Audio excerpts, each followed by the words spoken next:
कि ज़्यादा टाइम है नहीं आपके पास और आज भर का ही टाइम है, तो आज जो कुछ करना है वो आप कर सकते हैं। मुझे मालूम है कि आज एलटी ग्रेड का उर्दू का एग्ज़ाम हो गया और कल उर्दू के ही स्टूडेंट वालों का और सभी जो जीआईसी का एग्ज़ाम देना चाहते हैं उनका एक ही दिन पे कल एग्ज़ाम होने वाला है, तो सभी ने तो तैयारी कर रखी है, ख़ासतौर से उर्दू वालों की नहीं हुई है।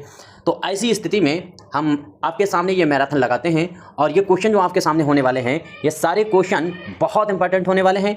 देखिए ये वीडियो आप 2-3 बार देख लीजिए और इनमें से जितने क्वेश्चन आपको आए पक्के पक्के वही आप जीके जीएस के क्वेश्चन जो 40 होने वाले हैं जीआईसी में उनमें कर सकते हो। और अगर नहीं आते हैं तो बिल्कुल निश्चिंत होकर के आप छोड़ दीजिए, आप सिर्फ उर्दू के क्वेश्चन अटेम्प्ट कीजिए और 70 क्वेश्चन अगर आपने सही कर दिए तो उससे ज़्यादा आगे बढ़ने की कोशिश मत करना और इतने में ही आपका प्री एग्ज़ाम क्लियर हो जाएगा। मेरा जो अपना अनुमान है, जो तजर्बा है वो मैं आपको बताता हूं कि 70 से ऊपर अगर क्वेश्चन हुए या 70, वैसे मेरा अपना नजरिया यह है कि लगभग 60 ही क्वेश्चन पर अंदर हो जाओगे और 80 क्वेश्चन जो है वो उर्दू के होने वाले हैं। तो ऐसी स्थिति में आप उर्दू को ही सबसे अच्छा कीजिए, लेकिन जीके जीएस में 2, 4, 6 क्वेश्चन अगर बढ़ जाते हैं तो अच्छी बात है। ये मैराथन जो आपके सामने है इसको देख लीजिएगा और इसके अलावा अगर ज्यादा आपके पास टाइम है तो 10 वीडियो हैं लगभग 15-15, 20-20 मिनट की या आधा घंटे की, उनको आप देख सकते हैं जो एलटी ग्रेड के लिए आखिर में मैंने क्लास ली है। 63 86 492 279 मेरा नंबर है, उस पर कॉन्टैक्ट कीजिए तो हम प्लेलिस्ट आपको भिजवा देंगे। उसकी आखिर की जो 10 वीडियो हैं मेरा इस मैराथन के अलावा तो वो देख लीजिए और ये मैराथन देख लीजिए, या अगर वो वीडियो ना देखिए तो ये मैराथन 3-4 बार देख लीजिए और वो वीडियो अगर स्पीड बढ़ाकर देख सकते हैं तो देख लीजिए। बस इतना ही टाइम आपके पास है आज रात 10 बजे तक, जो भी है 11 बजे तक, उसके बाद कल तो पेपर हो जाएगा। बाकी आप पूरा फोकस जो है वो उर्दू पर कीजिए क्योंकि आपको उर्दू ही सफलता दिलाएगा और ऐसा कोई भी नियम नहीं है कि आपको जीके जीएस करना ही करना है, बिल्कुल भी ऐसा नहीं है। एलटी ग्रेड की तरह आप इसमें भी पास हो जाएंगे, आप उर्दू ही कीजिएगा। चलिए पहला सवाल शुरू करते हैं, प्रश्न देखिए और अगर वीडियो अच्छी लगे तो लाइक कर सकते हैं वरना डिसलाइक कर सकते हैं। और आज एलटी ग्रेड का जो एग्जाम हुआ है वो उसका किसी के पास पेपर है तो मुझे जरूर भेजिएगा। आइए शुरू करते हैं। प्रश्न है कि निम्नलिखित में से किस गवर्नर जनरल को बंगाल का, यहां पर पहला ही क्वेश्चन टाइप गलत कर दिया है, शेर कहा जाता है। तो बंगाल का शेर किसे कहा जाता है? उम्मीद करता हूं सभी का आंसर सही होना चाहिए। फटाफट आपके जवाब हमें आने चाहिए। एनालिसिस जो हम करेंगे उस पर विशेष ध्यान दीजिए। इसमें जो आंसर आपका सही होने वाला है वो जिस भी बच्चे ने दिया होगा डी आंसर, यानी विलेज अली का नाम आपको याद रहेगा। डी आंसर जिस बच्चे ने दिया है उसका एकदम राइट आंसर है। याद रखिए कहीं कहीं इसको बेलजली लिखा मिलेगा, कहीं पे जो है बेलजली लिखा मिलेगा, इससे कोई फर्क नहीं पड़ता। आपको याद रखना है कि ऐसा गवर्नर जनरल जो था हिंदुस्तान का, इसके बारे में 3-4 चीजें आपको मोटी मोटी याद हैं। देखिए भारत में सर्वप्रथम सहायक संधि के अंतर्गत जो है वो हैदराबाद और मैसूर को राज्यों को मिलाने वाला जो था, मैसूर और तंजौर को राज्यों को मिलाने वाला अगर गवर्नर जनरल पूछा जाए तो वो यही बेलजली है। एक पॉइंट इसके बाद में याद रखिएगा। और दूसरा इससे संबंधित जो प्रश्न पूछा जाता है बेलजली से, वो इसकी बदतमीजी भरा हुआ काम था। प्रेस जो होती है, जिसको पत्रिकाएं जो निकलती थी और समाचार जो पत्र निकलते थे उन पर प्रतिबंध लगाने वाला गवर्नर कौन था? 2-3 बार आपसे पूछा जा चुका है, तो बेलजली है। ये बात आपको हर कीमत पर हर हाल में याद रखना है। उम्मीद करता हूं याद रहेगा। एक बात और याद रखिए, एक सन है 1799। 1799 आपको क्यों इंपॉर्टेंट है? देखिए बेलजली ऐसा था जिसने चतुर्थ, याद रखिएगा चतुर्थ यानी 4th नंबर का जो आंग्ल मैसूर युद्ध हुआ था 1799 में, जिसमें टीपू सुल्तान की मृत्यु हो गई थी, तो इसमें भाग लेने का काम इसी ने किया है, बेलजली ने। उम्मीद करता हूं इतनी चीजें याद रहेंगी। इससे ऊपर वाले पे अगर आप देखेंगे तो लॉर्ड हेस्टिंग, देखिए 2 हैं हेस्टिंग, देखिए एक है जो है वॉरेन हेस्टिंग और दूसरा है लॉर्ड हेस्टिंग। यहां पर लॉर्ड मैंने मजबूरी में लगा दिया, ये अलग बात है। लॉर्ड का मतलब खुदा कहलवाना या ईश्वर अपने आप को कहलवाना, पहचान के लिए मैं बताया है।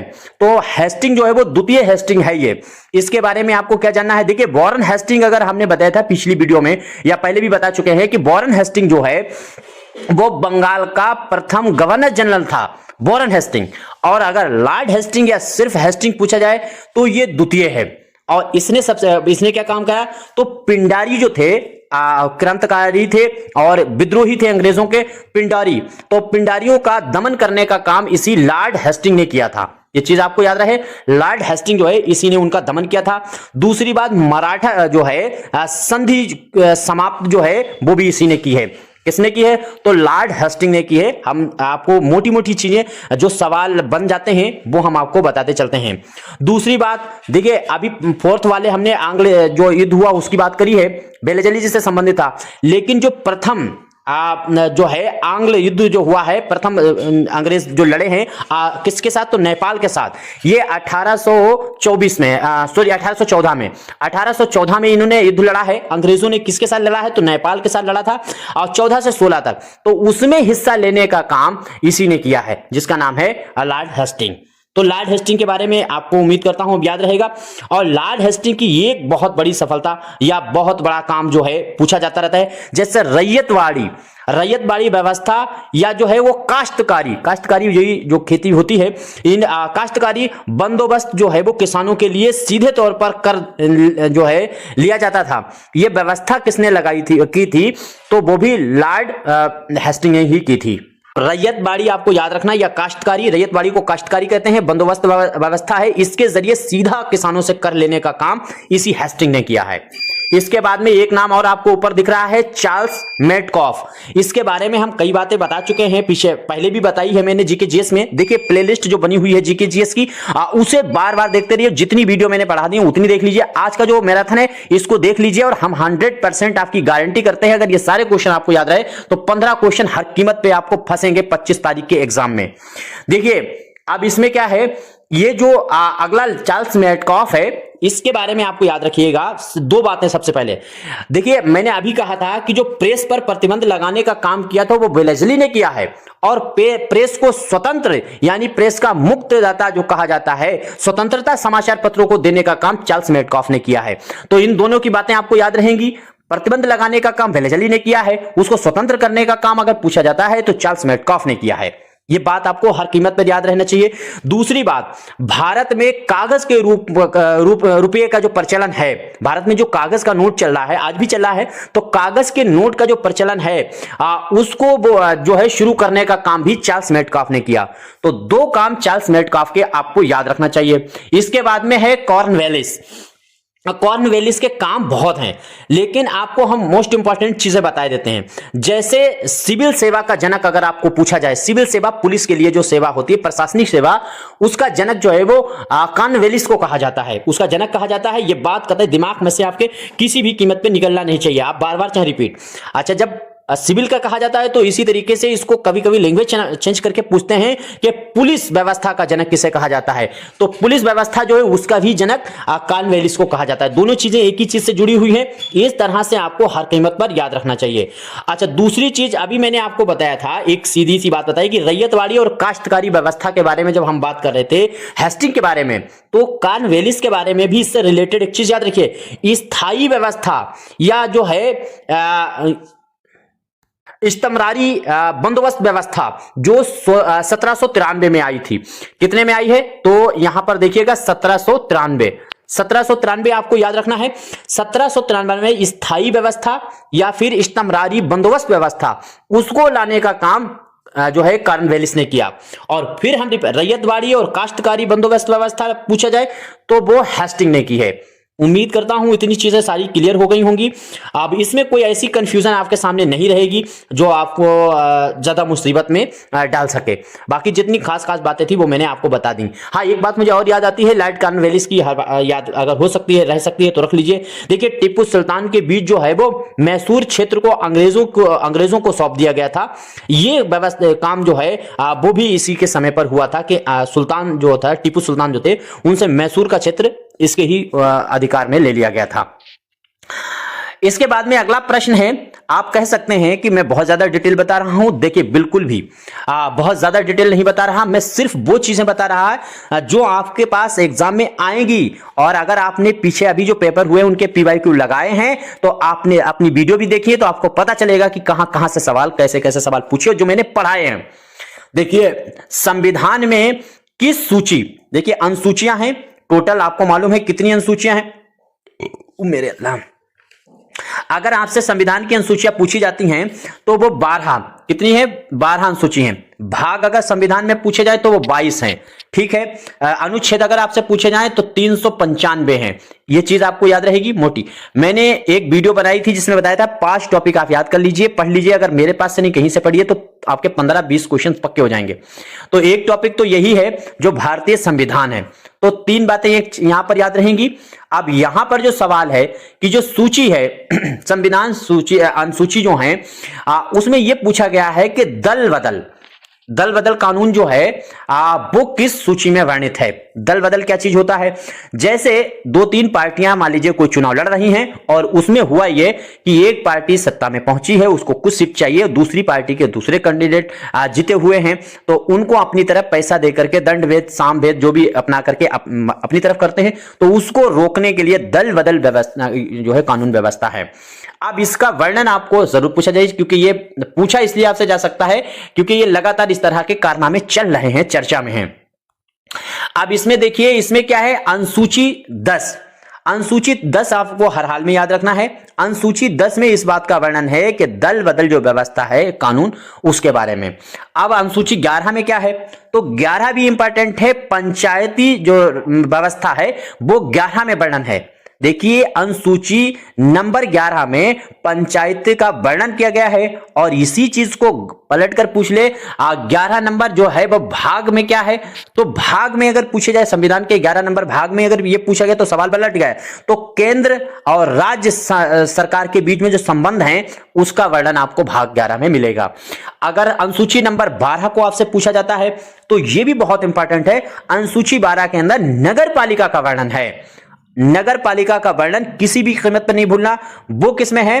तो वो अनुसूची नंबर 12 में है। और अगर भाग पूछा जाए तो भाग नंबर 9 के का में सम्मिलित किया गया है नगर पालिका व्यवस्था का वर्णन। अब इसके बाद में 3 नंबर बहुत इंपॉर्टेंट है। देखिए, 3 नंबर भाग अगर संविधान का पूछा जाए तब भी इंपॉर्टेंट है। भाग अगर पूछा जाए तो उसमें वर्णन जो है वो मूल अधिकार का है। और 3 नंबर जो सूची है, अनुसूची है, उसमें अगर वर्णन पूछा जाए तो शपथ लेने का जो है वो वर्णन किया गया है। देखिए, पहली सूची में राज्य एवं केंद्र शासित प्रदेशों का वर्णन किया गया है और दूसरी सूची में जो है वो वेतन और भत्ते की बात है और तीसरी सूची जो है उसमें शपथ लेने की बात है और चौथे में राज्यसभा सीटों का आवंटन है। मैंने एक बात कही थी कि राज्यसभा की जो सीट हैं उनको आप एक बार जरूर देख लीजिए कि किस राज्य में कितनी सीट है, खासतौर से तमिलनाडु, तेलंगाना, इस तरीके से एक सवाल यहां से बनाते हैं कि वो मैच कराने को पूछ लेते हैं कि कौन सी सीट कहां है, कितने नंबर में। अब ये एक देखिए अनुच्छेद से संबंधित प्रश्न है। प्रश्न ये है कि भारत के संविधान किस अनुच्छेद में संघ की कार्यपालिका शक्ति का विस्तार किस अनुच्छेद में है? तो कार्यपालिका जो संघ की है यानी केंद्र की जो कार्यपालिका है, संसद के 3 अंग होते हैं, कार्यपालिका, व्यवस्थापिका और न्यायपालिका। ये 3 अंग होते हैं किसके? तो संसद के 3 अंग होते हैं, याद रखिएगा। देखिए, उर्दू वाले हमारे बच्चे होते हैं तो उनका जीके जीएस बहुत कमजोर है। जीके जीएस के लिए हमने कई जो है क्लास लिए हैं, वो आप बार बार देख लीजिए। अभी भी आपके पास 3-4 दिन है। बाकी उर्दू के अगर आप स्टूडेंट हैं तो अपनी जो मैराथन आई हुई है उसको लगाइए। बाकी अपने अब डेट आ गई है, असिस्टेंट प्रोफेसर की है, जीआईसी की है एग्जाम और टीजीटी की खासतौर से एग्जाम है जो हम 3 साल से तैयार कर रहे हैं, उसकी भी कंप्लीट तैयारी हम लोग करेंगे और हम कराएंगे, खासतौर से उर्दू सब्जेक्ट की। अपनी किताब शाहीन को अभी से मंगा लीजिए, उर्दू रिवीजन के लिए और उर्दू प्रैक्टिस के लिए बहुत इंपॉर्टेंट बुक है। आइए अपने टॉपिक पर हम लोग बात करते हैं। तो इसमें यह है कि कार्यपालिका, न्यायपालिका और व्यवस्थापिका के तीनों के अंग को मिलाकर के संसद बनती है। इन्हीं तीनों अंगों को मिलाकर के विधानसभा में भी विधानसभा बनती है राज्य की।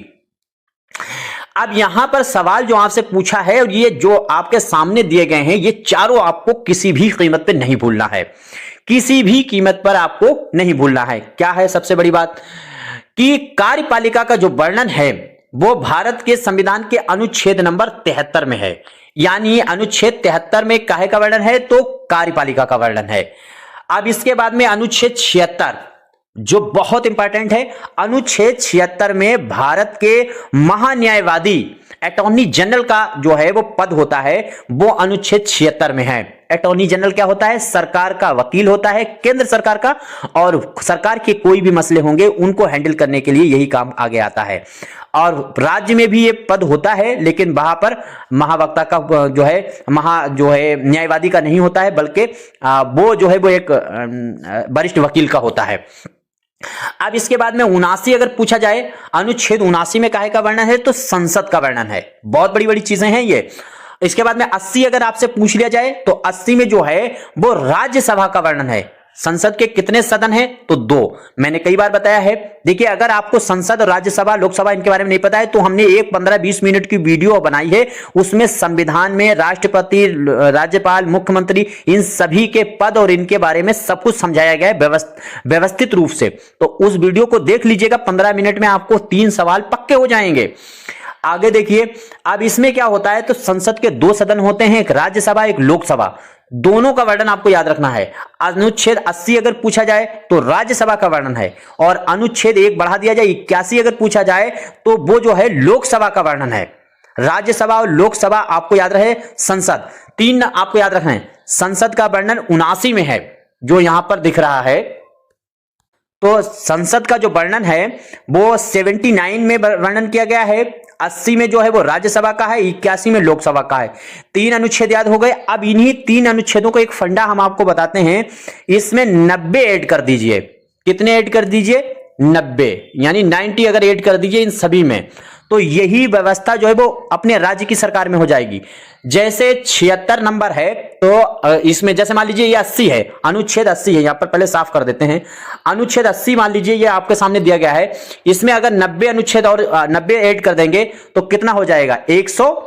90 170 हो जाएगा। तो 170 में जो है यहां पर 80 दिया गया है, अनुच्छेद 80। तो इसमें 80 में जो वर्णन दिया गया है वो राज्यसभा का है, उच्च सदन। और राज्य की जो सरकार होती है, जिसे विधानसभा कहते हैं, उसमें होता है विधान परिषद। तो विधान परिषद का जो वर्णन हो जाएगा वो हो जाएगा 160। इनमें सब में 90 मिलाते चले जाइए, तो जो स्थिति देश के अंदर है, संसद की है, वही स्थिति अपने राज्य की हो जाएगी। एक ये ट्रिक है, शायद आप समझ पाए हों। आगे देखिए, नहीं समझ पाए तो नंबर आपको दिखता है, उस पर बात कर लीजिए। हम थोड़ी सी चीजें अगर समझा सकते हैं, टाइम होगा तो समझा देंगे।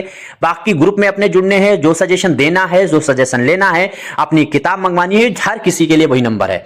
अगला प्रश्न देखिए कि तमिलनाडु राज्य में राज्यसभा सांसद की संख्या कितनी है? अभी मैंने कई बार कहा, जो भारत की संसद है इसमें एक जो है वो राज्यसभा है, ठीक है, और एक जो है वो लोकसभा है। तो लोकसभा की संख्याएं बहुत है, राज्यसभा की संख्याएं कम हैं। राज्यसभा की संख्याओं को ये लगातार पूछ रहे हैं कि किस राज्य में कितनी संख्याएं हैं। ऐसे बता पाना तो मुश्किल काम है, लेकिन आपके सामने जो ये प्रश्न दिख रहे हैं, इसमें जो आंसर आपका सही होगा, तो तमिलनाडु आपसे पूछा गया है। तमिलनाडु में जो है वो 18 है राज्यसभा सीट। तमिलनाडु में कितनी है? आप खास तौर से अपने उत्तर प्रदेश की जो सीट है वो आपको हर हाल में याद होनी चाहिए। तो राज्यसभा अगर उत्तर प्रदेश की सीट पूछी जाए तो किसी भी आपके ऊपर छोड़ते हैं, राज्यसभा सीट उत्तर प्रदेश की, लोकसभा सीट उत्तर प्रदेश की, या आपको बताना है कितनी सीट हैं। हम तो इन पे बात करते हैं। 12 सीट अगर राज्यसभा की पूछी जाए तो ये कर्नाटका की हैं। 12 सीट राज्यसभा की कर्नाटका में है। यही इतने इंपॉर्टेंट है, इन्हीं को याद कर लीजिए। वैसे तो वो 28 राज्य हैं, कहां तक आप याद करेंगे, तो अब टाइम ही इतना नहीं है। तो 12 सीट जो है वो कर्नाटका की हैं। इसके बाद में 19 सीट आपको दिख रही हैं, ये कहां की हैं? तो महाराष्ट्र की। अभी चुनाव महाराष्ट्र के हुआ है और मेयर वगैरह का चुनाव हुआ है, ट्रेंडिंग में मैटर है, आपको याद रखना है। तो 19 सीट राज्यसभा की महाराष्ट्र में है। अब इनकी लोकसभा, विधानसभा की सीट अलग अलग होंगी, उनको याद करने की जरूरत नहीं है। राज्यसभा की पूछते हैं, राज्यसभा याद रखिए। बाकी 18 आपको मालूम है। अच्छा, 9 वाला आंकड़ा देख लीजिए। 9 सीट किस राज्य की है? तो ये है केरल। केरल का नाम आपको याद रखना है। केरल की सीट कितनी है? तो 9 सीट है। उम्मीद करता हूं याद रहे। देखिए, राज्यसभा की 7 सीटें असम की हैं, पश्चिम बंगाल की हैं, तेलंगाना की। तेलंगाना में भी राज्यसभा 7 सीट है, असम में भी 7 सीट है, पंजाब में 7 सीट है। इसी तरीके से अगर 10 सीट पूछ लिया जाए, 10, यह आंकड़ा याद रखिएगा, तो 10 सीट जो हैं वो पूरे भारत के अंदर सिर्फ 2 ही राज्य में हैं। एक राजस्थान है और दूसरा उड़ीसा है। राजस्थान और उड़ीसा में सिर्फ और सिर्फ राज्यसभा की 10 सीट हैं। ये दिमाग में बैठा लीजिए। इसी तरह से 16 सीट अगर राज्यसभा की पूछी जाए तो 16 सीट का फैक्ट आपको याद रखना है। 2 अपने पड़ोसी राज्य, उत्तर प्रदेश की जो सीट है उसकी दुगनी सीट से 1 सीट कम ऐसे समझ लीजिए। कहां की है? बिहार की। बिहार में 16 सीट राज्यसभा हैं, बंगाल में भी 16 सीट राज्यसभा हैं। तो ये आपको याद रहेगा। दो राज्य ऐसे हैं जहां 5-5 सीट हैं, छत्तीसगढ़ और हरियाणा में 5-5 राज्यसभा सीट हैं। और 3 राज्य ऐसे भी हैं जहां राज्यसभा की 3 ही सीटें हैं, हिमाचल प्रदेश, उत्तराखंड, दिल्ली, यहां राज्यसभा की 3-3 सीट है। आंकड़े मैंने बता दिए हैं, आपको सिर्फ इतने याद रहते हैं तब भी बहुत है। आप रिपीट करके वीडियो देख लीजिए, पीछे बैक करके वीडियो देख लीजिए, और आपको क्वेश्चन अच्छे लगते हैं तो आप लाइक कर सकते हैं, नहीं अच्छे लगते हैं तो डिसलाइक कर सकते हैं। जो भी सजेशन है जरूर दीजिएगा। आप उर्दू के अगर स्टूडेंट हैं तो आपको आवारा छोड़ दिया जाता है सिर्फ और सिर्फ उर्दू पढ़ा पढ़ा करके। हम आपके लिए खड़े हैं, मेहनत कर रहे हैं। आप मेरे साथ चैनल को सब्सक्राइब करके जुड़ सकते हैं, खड़े हो सकते हैं और अपनी तैयारी को धार दे सकते हैं। अपने टॉपिक पर बात करते हैं कि निम्नलिखित में से सबसे बड़ी मीठे पानी की झील कौन सी है। झीलों में बहुत सारी झीलें हैं, आपको जो याद करनी चाहिए वो खास खास बातें, जैसे सबसे बड़ी झील कौन सी है, सबसे ऊंची झील कौन सी है, सबसे गहरी झील कौन सी है, सबसे चौड़ी झील कौन सी है, सबसे नीची झील कौन सी है। इस तरह के सवाल, मीठे पानी की कौन सी है और जो है खारे पानी की कौन सी झील है, इस तरह के प्रश्न 8 प्रश्न तरीके के प्रश्न होते हैं, 8 या 9 तरीके के जो झील से सवाल बन सकते हैं। उतना याद कर लीजिए, क्या दिक्कत है। यहां देखिए, यहां पर मीठे पानी की सबसे बड़ी झील आपसे पूछी गई है, तो ये बूलर, जिसको भी याद है, जिसने भी जवाब दिया उसका एकदम राइट आंसर है। आपको कुछ नहीं याद होता है तो सिर्फ 4 ये झीलें हैं और इनके बारे में हम बताए देते हैं। इन्हीं को ही कम से कम याद कर लीजिए आखिरी मौके पर। कल परसों वाले दिन ये नदियों और झीलों से सवाल पूछ चुके हैं। देखिए, बूलर झील के बारे में मोटा फैक्ट, ये पहली बात तो ये कश्मीर की झील है। नंबर 1, ये कहां है बूलर झील? तो कश्मीर में है। याद रखना, डल झील जो है वो भी कश्मीर में है। कश्मीर की 2 झील, एक बूलर झील, झीलें बहुत हैं कश्मीर में, हम 2 झीलें सिर्फ आपको याद करा रहे हैं।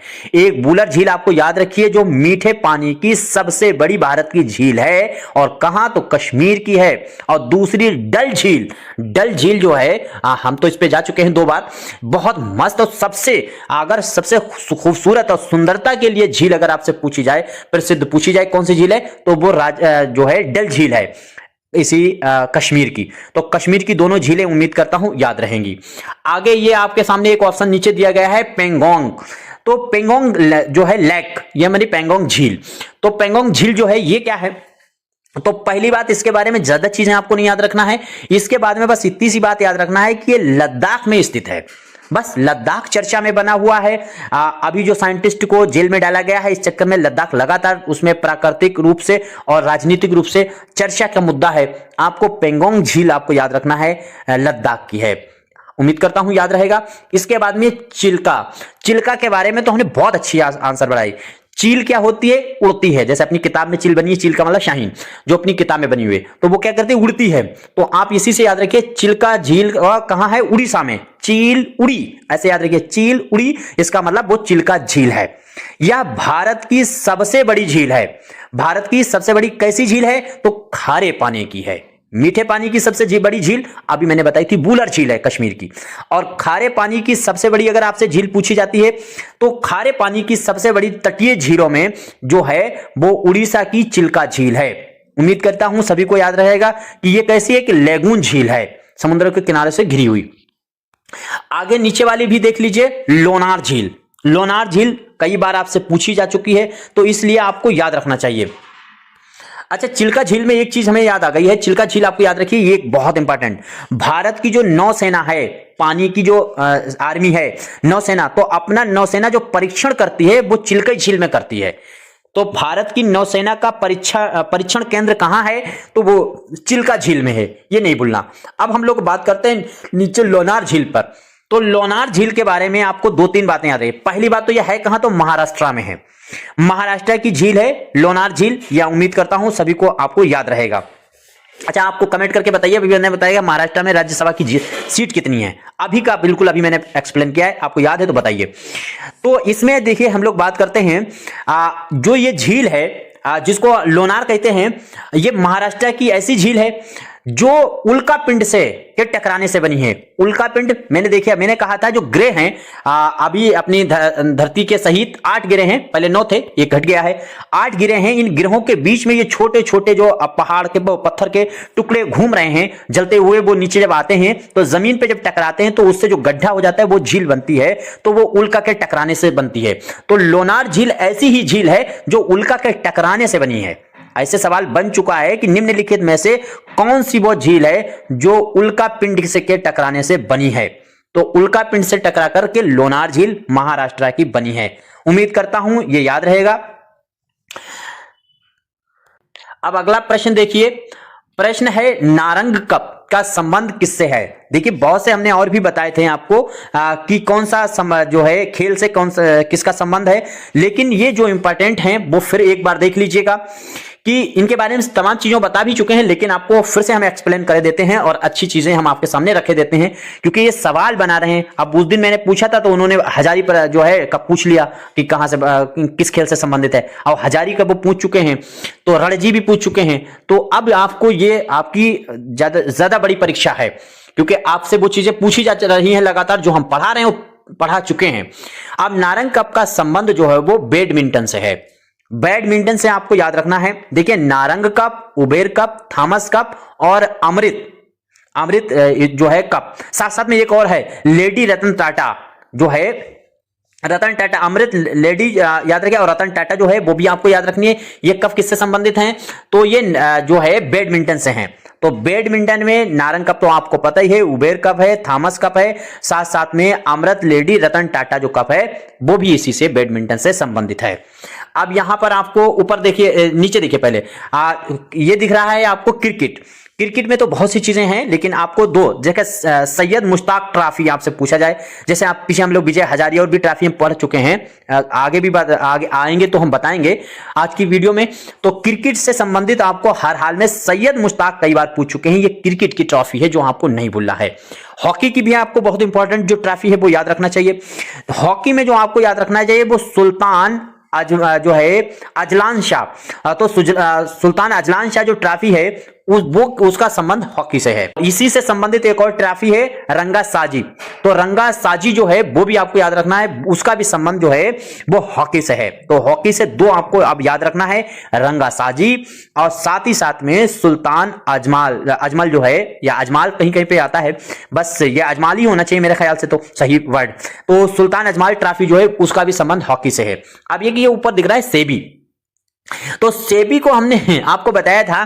देखिए सेबी जो है वो कोई ट्रॉफी नहीं है, सेबी एक व्यवस्था है आर्थिक रूप से। तो सेबी की स्पेलिंग आपको याद रखना है, सेबी जो है वो एक व्यवस्था है। ये इसकी स्थापना आपको याद रख लीजिए, जब आ गया है सामने तो याद रखिएगा।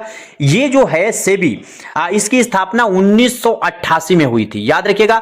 और सेबी का वर्तमान अध्यक्ष मैं बता चुका हूं, कल हमने जो वीडियो आपके सामने लाए थे करंट की, जिसमें करंट जो है वो सिर्फ और सिर्फ उत्तर प्रदेश का पूछ रहा है। करंट की वीडियो हम कंप्लीट कर चुके हैं, 3 वीडियो 4 हैं, उनको देख लीजिएगा और वही से आपके 3 प्रश्न हर कीमत पर पक्के हो जाएंगे। हालांकि उनमें से 3-3 करके हर बार पूछ चुके हैं, लेकिन अभी भी उसमें बहुत सारे 200-300 सवाल ऐसे हैं, प्रश्न हैं जिनको अभी आप बाकी हैं और वो उन्हीं से प्रश्न बनाएंगे।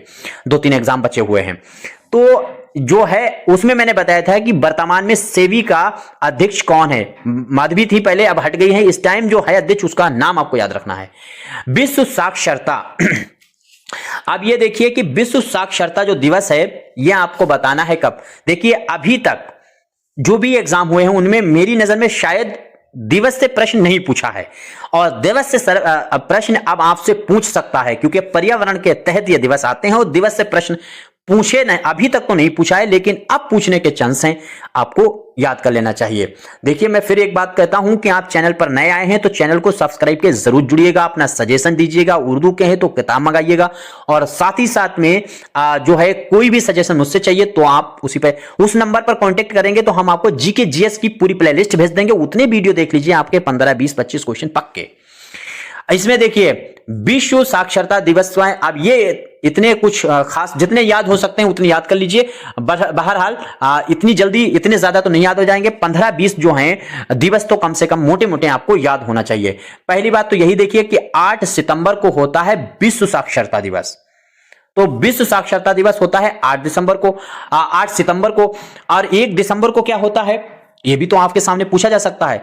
तो विश्व एड्स दिवस, विश्व एड्स बहुत तेजी से अभी ये एड्स वाला भी मुद्दा चर्चा में बना है कि छोटे छोटे बच्चों को एड्स वाला खून जो है वो चढ़ा दिया गया है मध्य प्रदेश में। तो ये एड्स वाला आपको याद रखना है। एड्स दिवस जो है वो 1 दिसंबर को होता है, उम्मीद करता हूं याद रहेगा। 5 दिसंबर को क्या होता है, तो मृदा दिवस। मृदा दिवस जो है वो 5 दिसंबर को होता है। ये हर कीमत पे आपको याद रखना है, किसी भी कीमत पे आपको भूलना नहीं। अच्छा, 16 अक्टूबर को क्या होता है, तो विश्व खाद्य दिवस। तो विश्व खाद्य दिवस कब है, 16 अक्टूबर को, उम्मीद करता हूं याद रहेगा। अब अन्नदाता और सुशासन, ये भी आपको दिवस 2 और याद कर लेना चाहिए। अन्नदाता अगर आपसे पूछा जाए तो वो 23 दिसंबर को है, और सुशासन दिवस अगर आपसे पूछा जाए तो वो 25 दिसंबर को है। अभी ये सब मनाए गए हैं, लेटेस्ट हैं, आपसे पूछ सकता है पेपर में। अगला ये प्रश्न देखिए, और बहुत ही ज्यादा चतुराई से या कहते सकते हैं नागिन प्रश्न जिसको कहते हैं। नागिन प्रश्न का मतलब अपनी जो शक्ल बदल बदल करके आपके सामने आता रहता है, और थोड़ा सा मुश्किल भी सब प्रश्न होता है।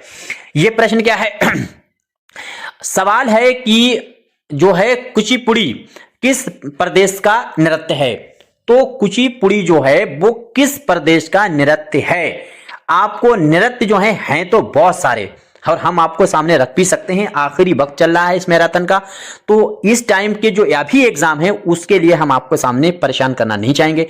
आपको ये 4 ही याद रख लेना है, बस इतना एहसान करिए कि ये 4 आपको याद रख लेना है। चारों के बारे में हम बता देते हैं, 4 आपको याद रखना है।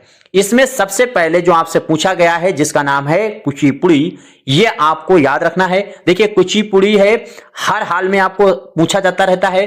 तो ये आंध्र प्रदेश, जिस बच्चे ने जवाब दिया है उसका राइट आंसर होगा। आंध्र प्रदेश का है कुचिपुड़ी। तो कुचिपुड़ी आंध्र प्रदेश का शास्त्रीय नृत्य है। पहले हम इन नृत्यों पर बात करते हैं, फिर थोड़ी सी जानकारी। देखिए आंध्र प्रदेश का यह नृत्य हो गया। इसके बाद उत्तर प्रदेश का शास्त्रीय नृत्य, उत्तर प्रदेश में बहुत हैं। तो जो है अगर कथक पूछा जाए, देखिए एक होता है कथक, कथक अलग है, एक कथक आपसे पूछा जाता अलग है। तो कथक अगर आपसे पूछा जाता है, एक मिनट इसको सही से हम लिख देते हैं आपके सामने। ये कथक आपको याद रखना है। ये अगर आपसे पूछा जाता है तो ये उत्तर प्रदेश का है, हर हाल में आपको याद रहेगा, शास्त्रीय नृत्य है।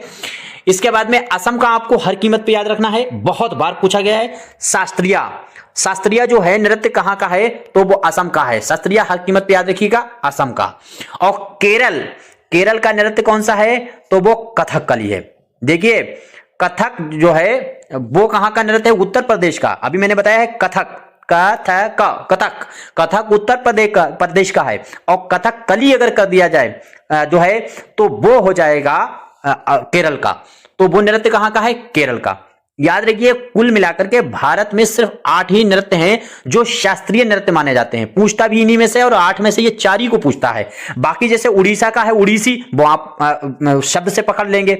मणिपुर का मणि है, मणिनी है, तो वो भी आप पकड़ लेंगे कि मणिपुर का होगा, तो वो तो पूछते ही नहीं है। तो 2 ऐसे ही हट गए। ये 4 ज्यादा इंपॉर्टेंट है जो आपसे पूछते हैं, कुल मिलाकर के 8 ही हैं।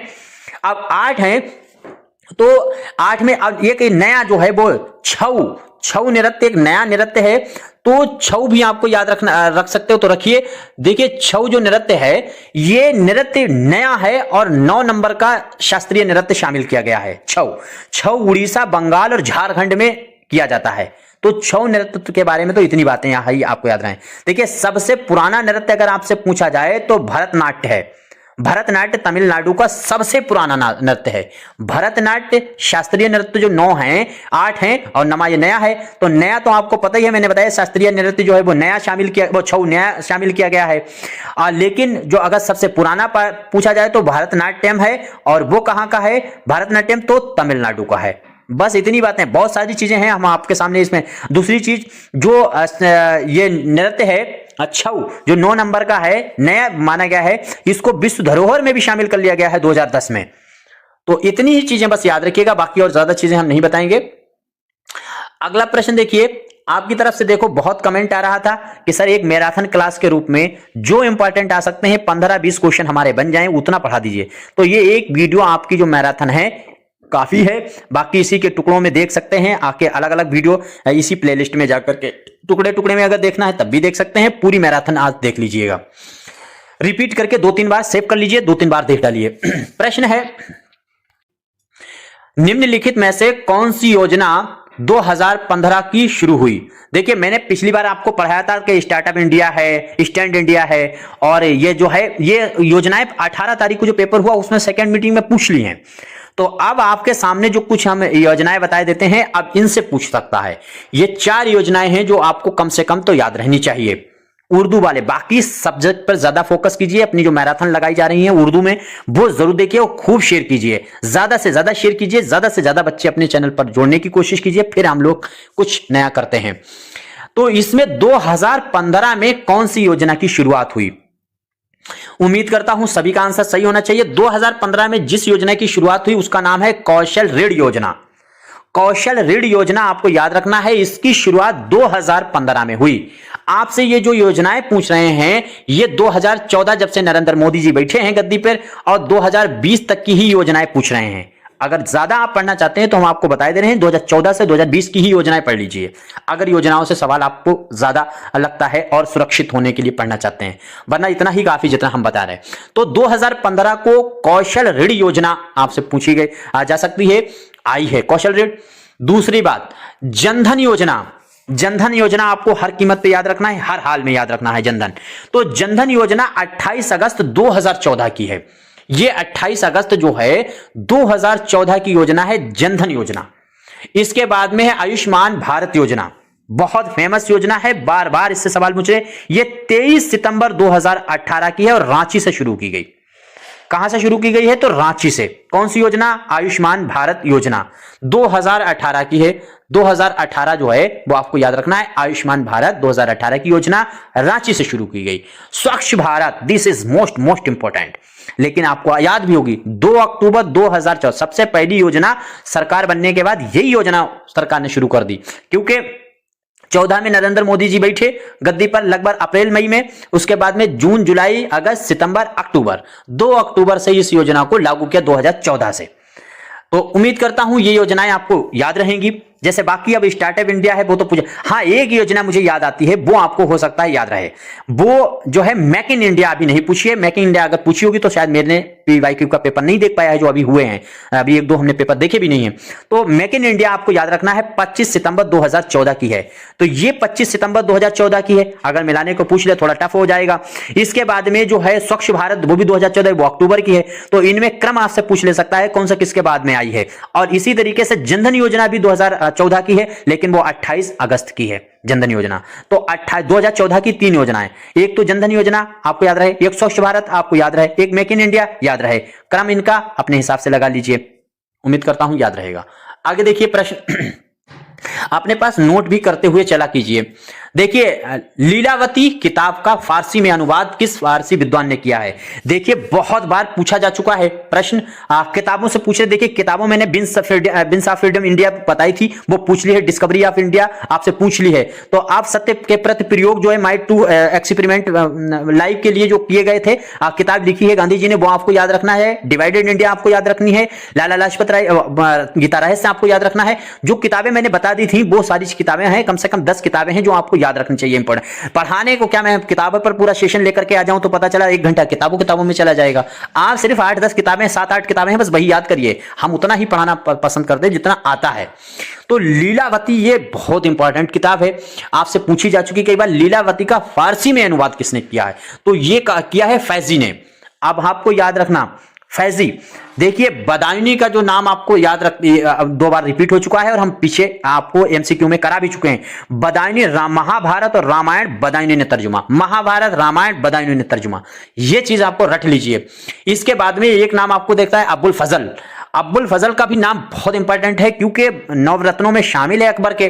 तो रहीम खान खाना भी नवरत्नों में शामिल है। ये काम ज्यादातर फारसी में अनुवाद कराने का, संस्कृति किताबें जो हैं उनको अनुवाद कराने का काम जो है वो अकबर ने ही, बादशाह ने किया है।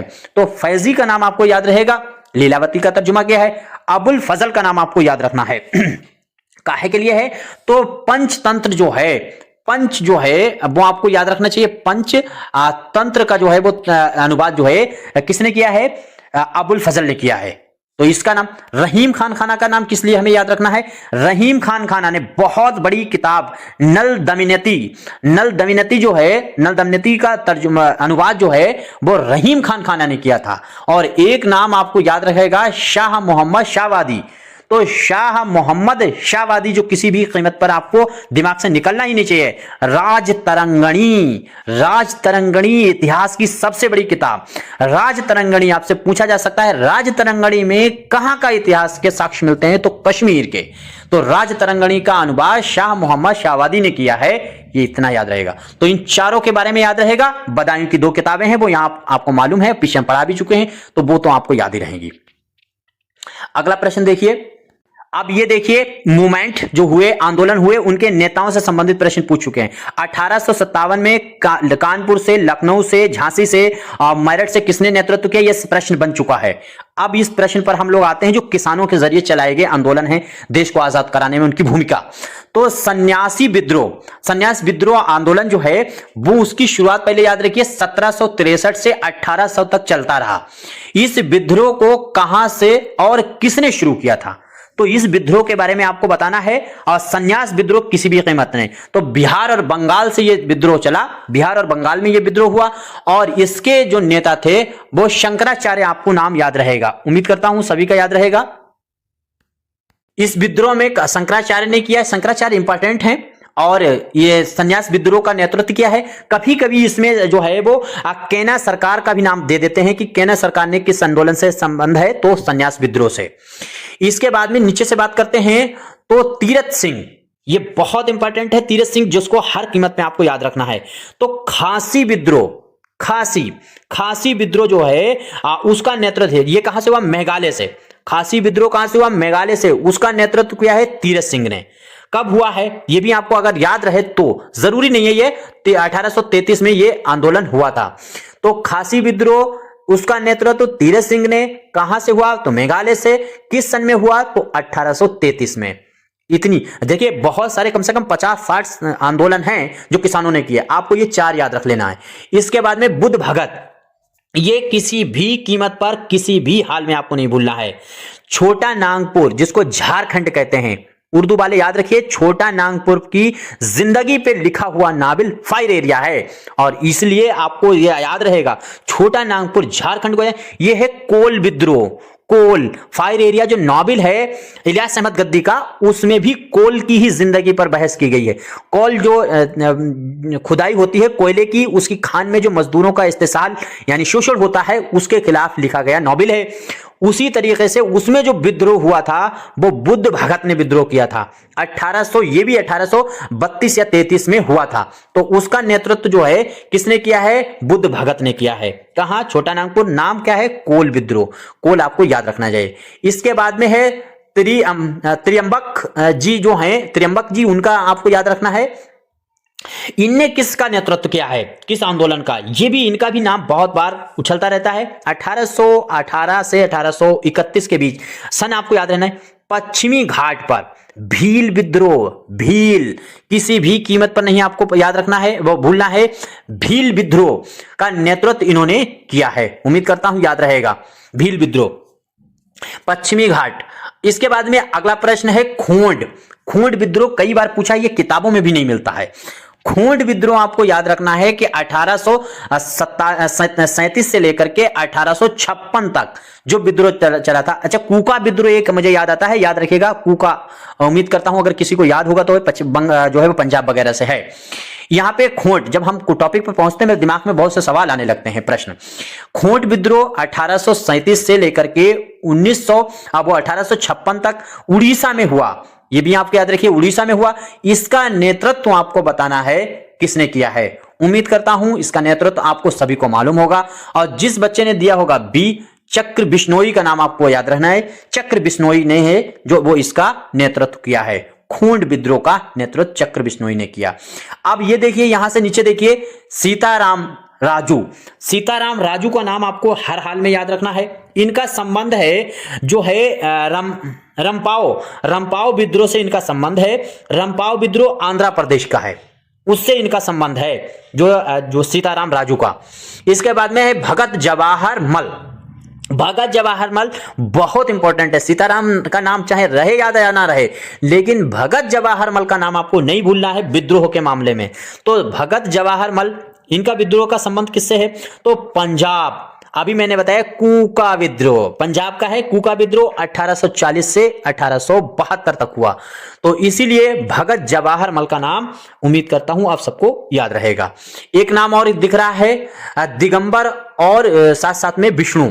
दिगंबर और विष्णु दरअसल ये अलग अलग हैं, दिगंबर अलग हैं और विष्णु अलग हैं। इन दोनों लोगों का संबंध अगर आपसे पूछा जाए किस विद्रोह से है, तो ये विद्रोह आपको याद रखना है, ये भी भील विद्रोह है जो पश्चिम बंगाल, सॉरी भील नहीं, नील विद्रोह, क्या यार, मील विद्रोह। तो मील विद्रोह का संबंध पश्चिम बंगाल, इनका संबंध उसी से है। याद रहे तो ठीक है, नहीं तो बाकी जैसे ये आपको नाम याद रखना चाहिए, ये नाम याद रखना चाहिए, बाकी जो हमने इसमें बताए हैं ये वाले नाम जो है वो सब याद रहना चाहिए, बस इतना ही काफी है। तो इसी तरह से लगातार अब इसके आगे देखिए, अगला जो प्रश्न है, पहली बात ये याद रखिए कि अगर आप में से कोई भी बच्चा इसको पहली बार हमारे चैनल पे आया है तो सब्सक्राइब करके जरूर जुड़िएगा और अपने सजेशन जरूर देते रहिएगा। बाकी आप उर्दू के हैं तो अपने उर्दू वाले साथियों को जरूर शेयर कीजिएगा। कोई जीके जीएस के लिए इतनी मजबूती से खड़ा नहीं हो रहा जितने अच्छे से हम एक्सप्लेन आपके सामने करके लाते हैं। पहला गवर्नर जनरल आपको बताना है, वो गवर्नर जनरल जिसने सती प्रथा पर प्रतिबंध लगाया था। उम्मीद करता हूं सभी को ये आंसर आते होंगे और एलटी ग्रेड का एग्जाम देना हो या कोई भी एग्जाम उसके लिए इंपॉर्टेंट है। याद रखिएगा विलियम वेंटिक का नाम आपको याद रखना है। नंबर 1 पर याद रखिएगा कि भारत का प्रथम गवर्नर जनरल अगर आपसे पूछा जाता है तो विलियम वेंटिक ही है। यही वो गवर्नर है जिसने 1800 कितने याद रखिएगा 1829 में जो है वो सती प्रथा पर प्रतिबंध लगाया था और इसमें जो है वो 17 तरह के जो है वो नियम बनाए थे। ये भी कई बार पूछा गया कितने तरह के नियम के तहत ये काम किया गया, तो 17 तरह के ये नियम बनाए गए। और इसी में आपको याद रखना है कि राजा राम मोहन राय का नाम आपको याद रखना है, बहुत इंपॉर्टेंट नाम है, इनके बारे में जितनी जानकारी हो सके उतनी लेनी चाहिए। कि राजा राम मोहन राय का नाम इसलिए ज्यादा उछलता रहता है क्योंकि इन्होंने हिंदुस्तान को पुनर्जागरण किया है। तो राजा राम मोहन राय जो हैं उनसे मिलकर के ही ये काम विलियम वेंटिक ने किया था, एक बात। दूसरी बात याद ये रखने की बात है कि 1933 में 1833 में, यहां पर लिख देते हैं 1833 में, कितने 1833 में क्या हुआ, तो सती प्रथा का पूर्ण रूप से अंत हो गया था। तो अब इस तरह से ये प्रतिबंध कंप्लीट हो गया था। उम्मीद करता हूं सभी को याद रहेगा। देखिए आपके ही आदेश थे जिसकी वजह से हम इस तरह के क्वेश्चन लेकर के आने लगे, जिसमें जो है वो ऑब्जेक्टिव क्वेश्चन नहीं लेकर के बल्कि हम वन लाइनर क्वेश्चन आपके सामने लेकर के आते हैं, जिसमें मुझे मजा नहीं आता है। हम तो 4 ऑप्शन देकर के एक्सप्लेन करने वाले अध्यापक हैं और उसी में हमको मजा आता है। देखिए अच्छा मोटी मोटी चीजें और भी हमें याद आती हैं तो हम इससे बता देते हैं कि विलियम वेंटिक जो है, इसके बारे में एक चीज और, भारत में प्रथम मेडिकल कॉलेज कोलकाता में स्थापना जो हुई है वो इसी के समय हुई है। याद दूसरी बात रखना है कि जैसे नरवली थी, नरवली जो प्रथा थी उसका भी अंत जो है वो सर्वप्रथम जो किया था वो विलियम वेंटिक ने ही किया था। पूर्ण रूप से इसको समाप्त करने का काम इसी ने ही किया है। और बहुत से ऐसे काम किए हैं, जैसे ठगी प्रथा है उसका अंत कर दिया है, या फिर जो है स्लीमन प्रथा थी उस पर इसने प्रतिबंध लगाने का काम किया। तो इस तरह से जैसे पश्चिमी सभ्यता जो है उसमें इसने क्या करा है, तो आंग्ल पाश्चात्य जो सभ्यता थी यानी अंग्रेजी जो सभ्यता थी उसमें भी जो है वो मैकाले की सहायता से इसने जो है उसको प्रचलित करने का भी कार्य किया। बस इतनी बातें याद रहनी चाहिए।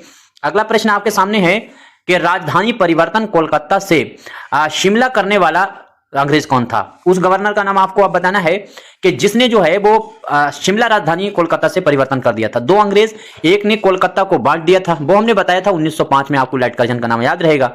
लेकिन ये शिमला वाला जो है वो फैक्ट आपको याद रखना है नंबर 1। तो इसमें आपका आंसर जो जिसको अभी पता होगा, जिसको डलहौजी का नाम आपको याद रखना है।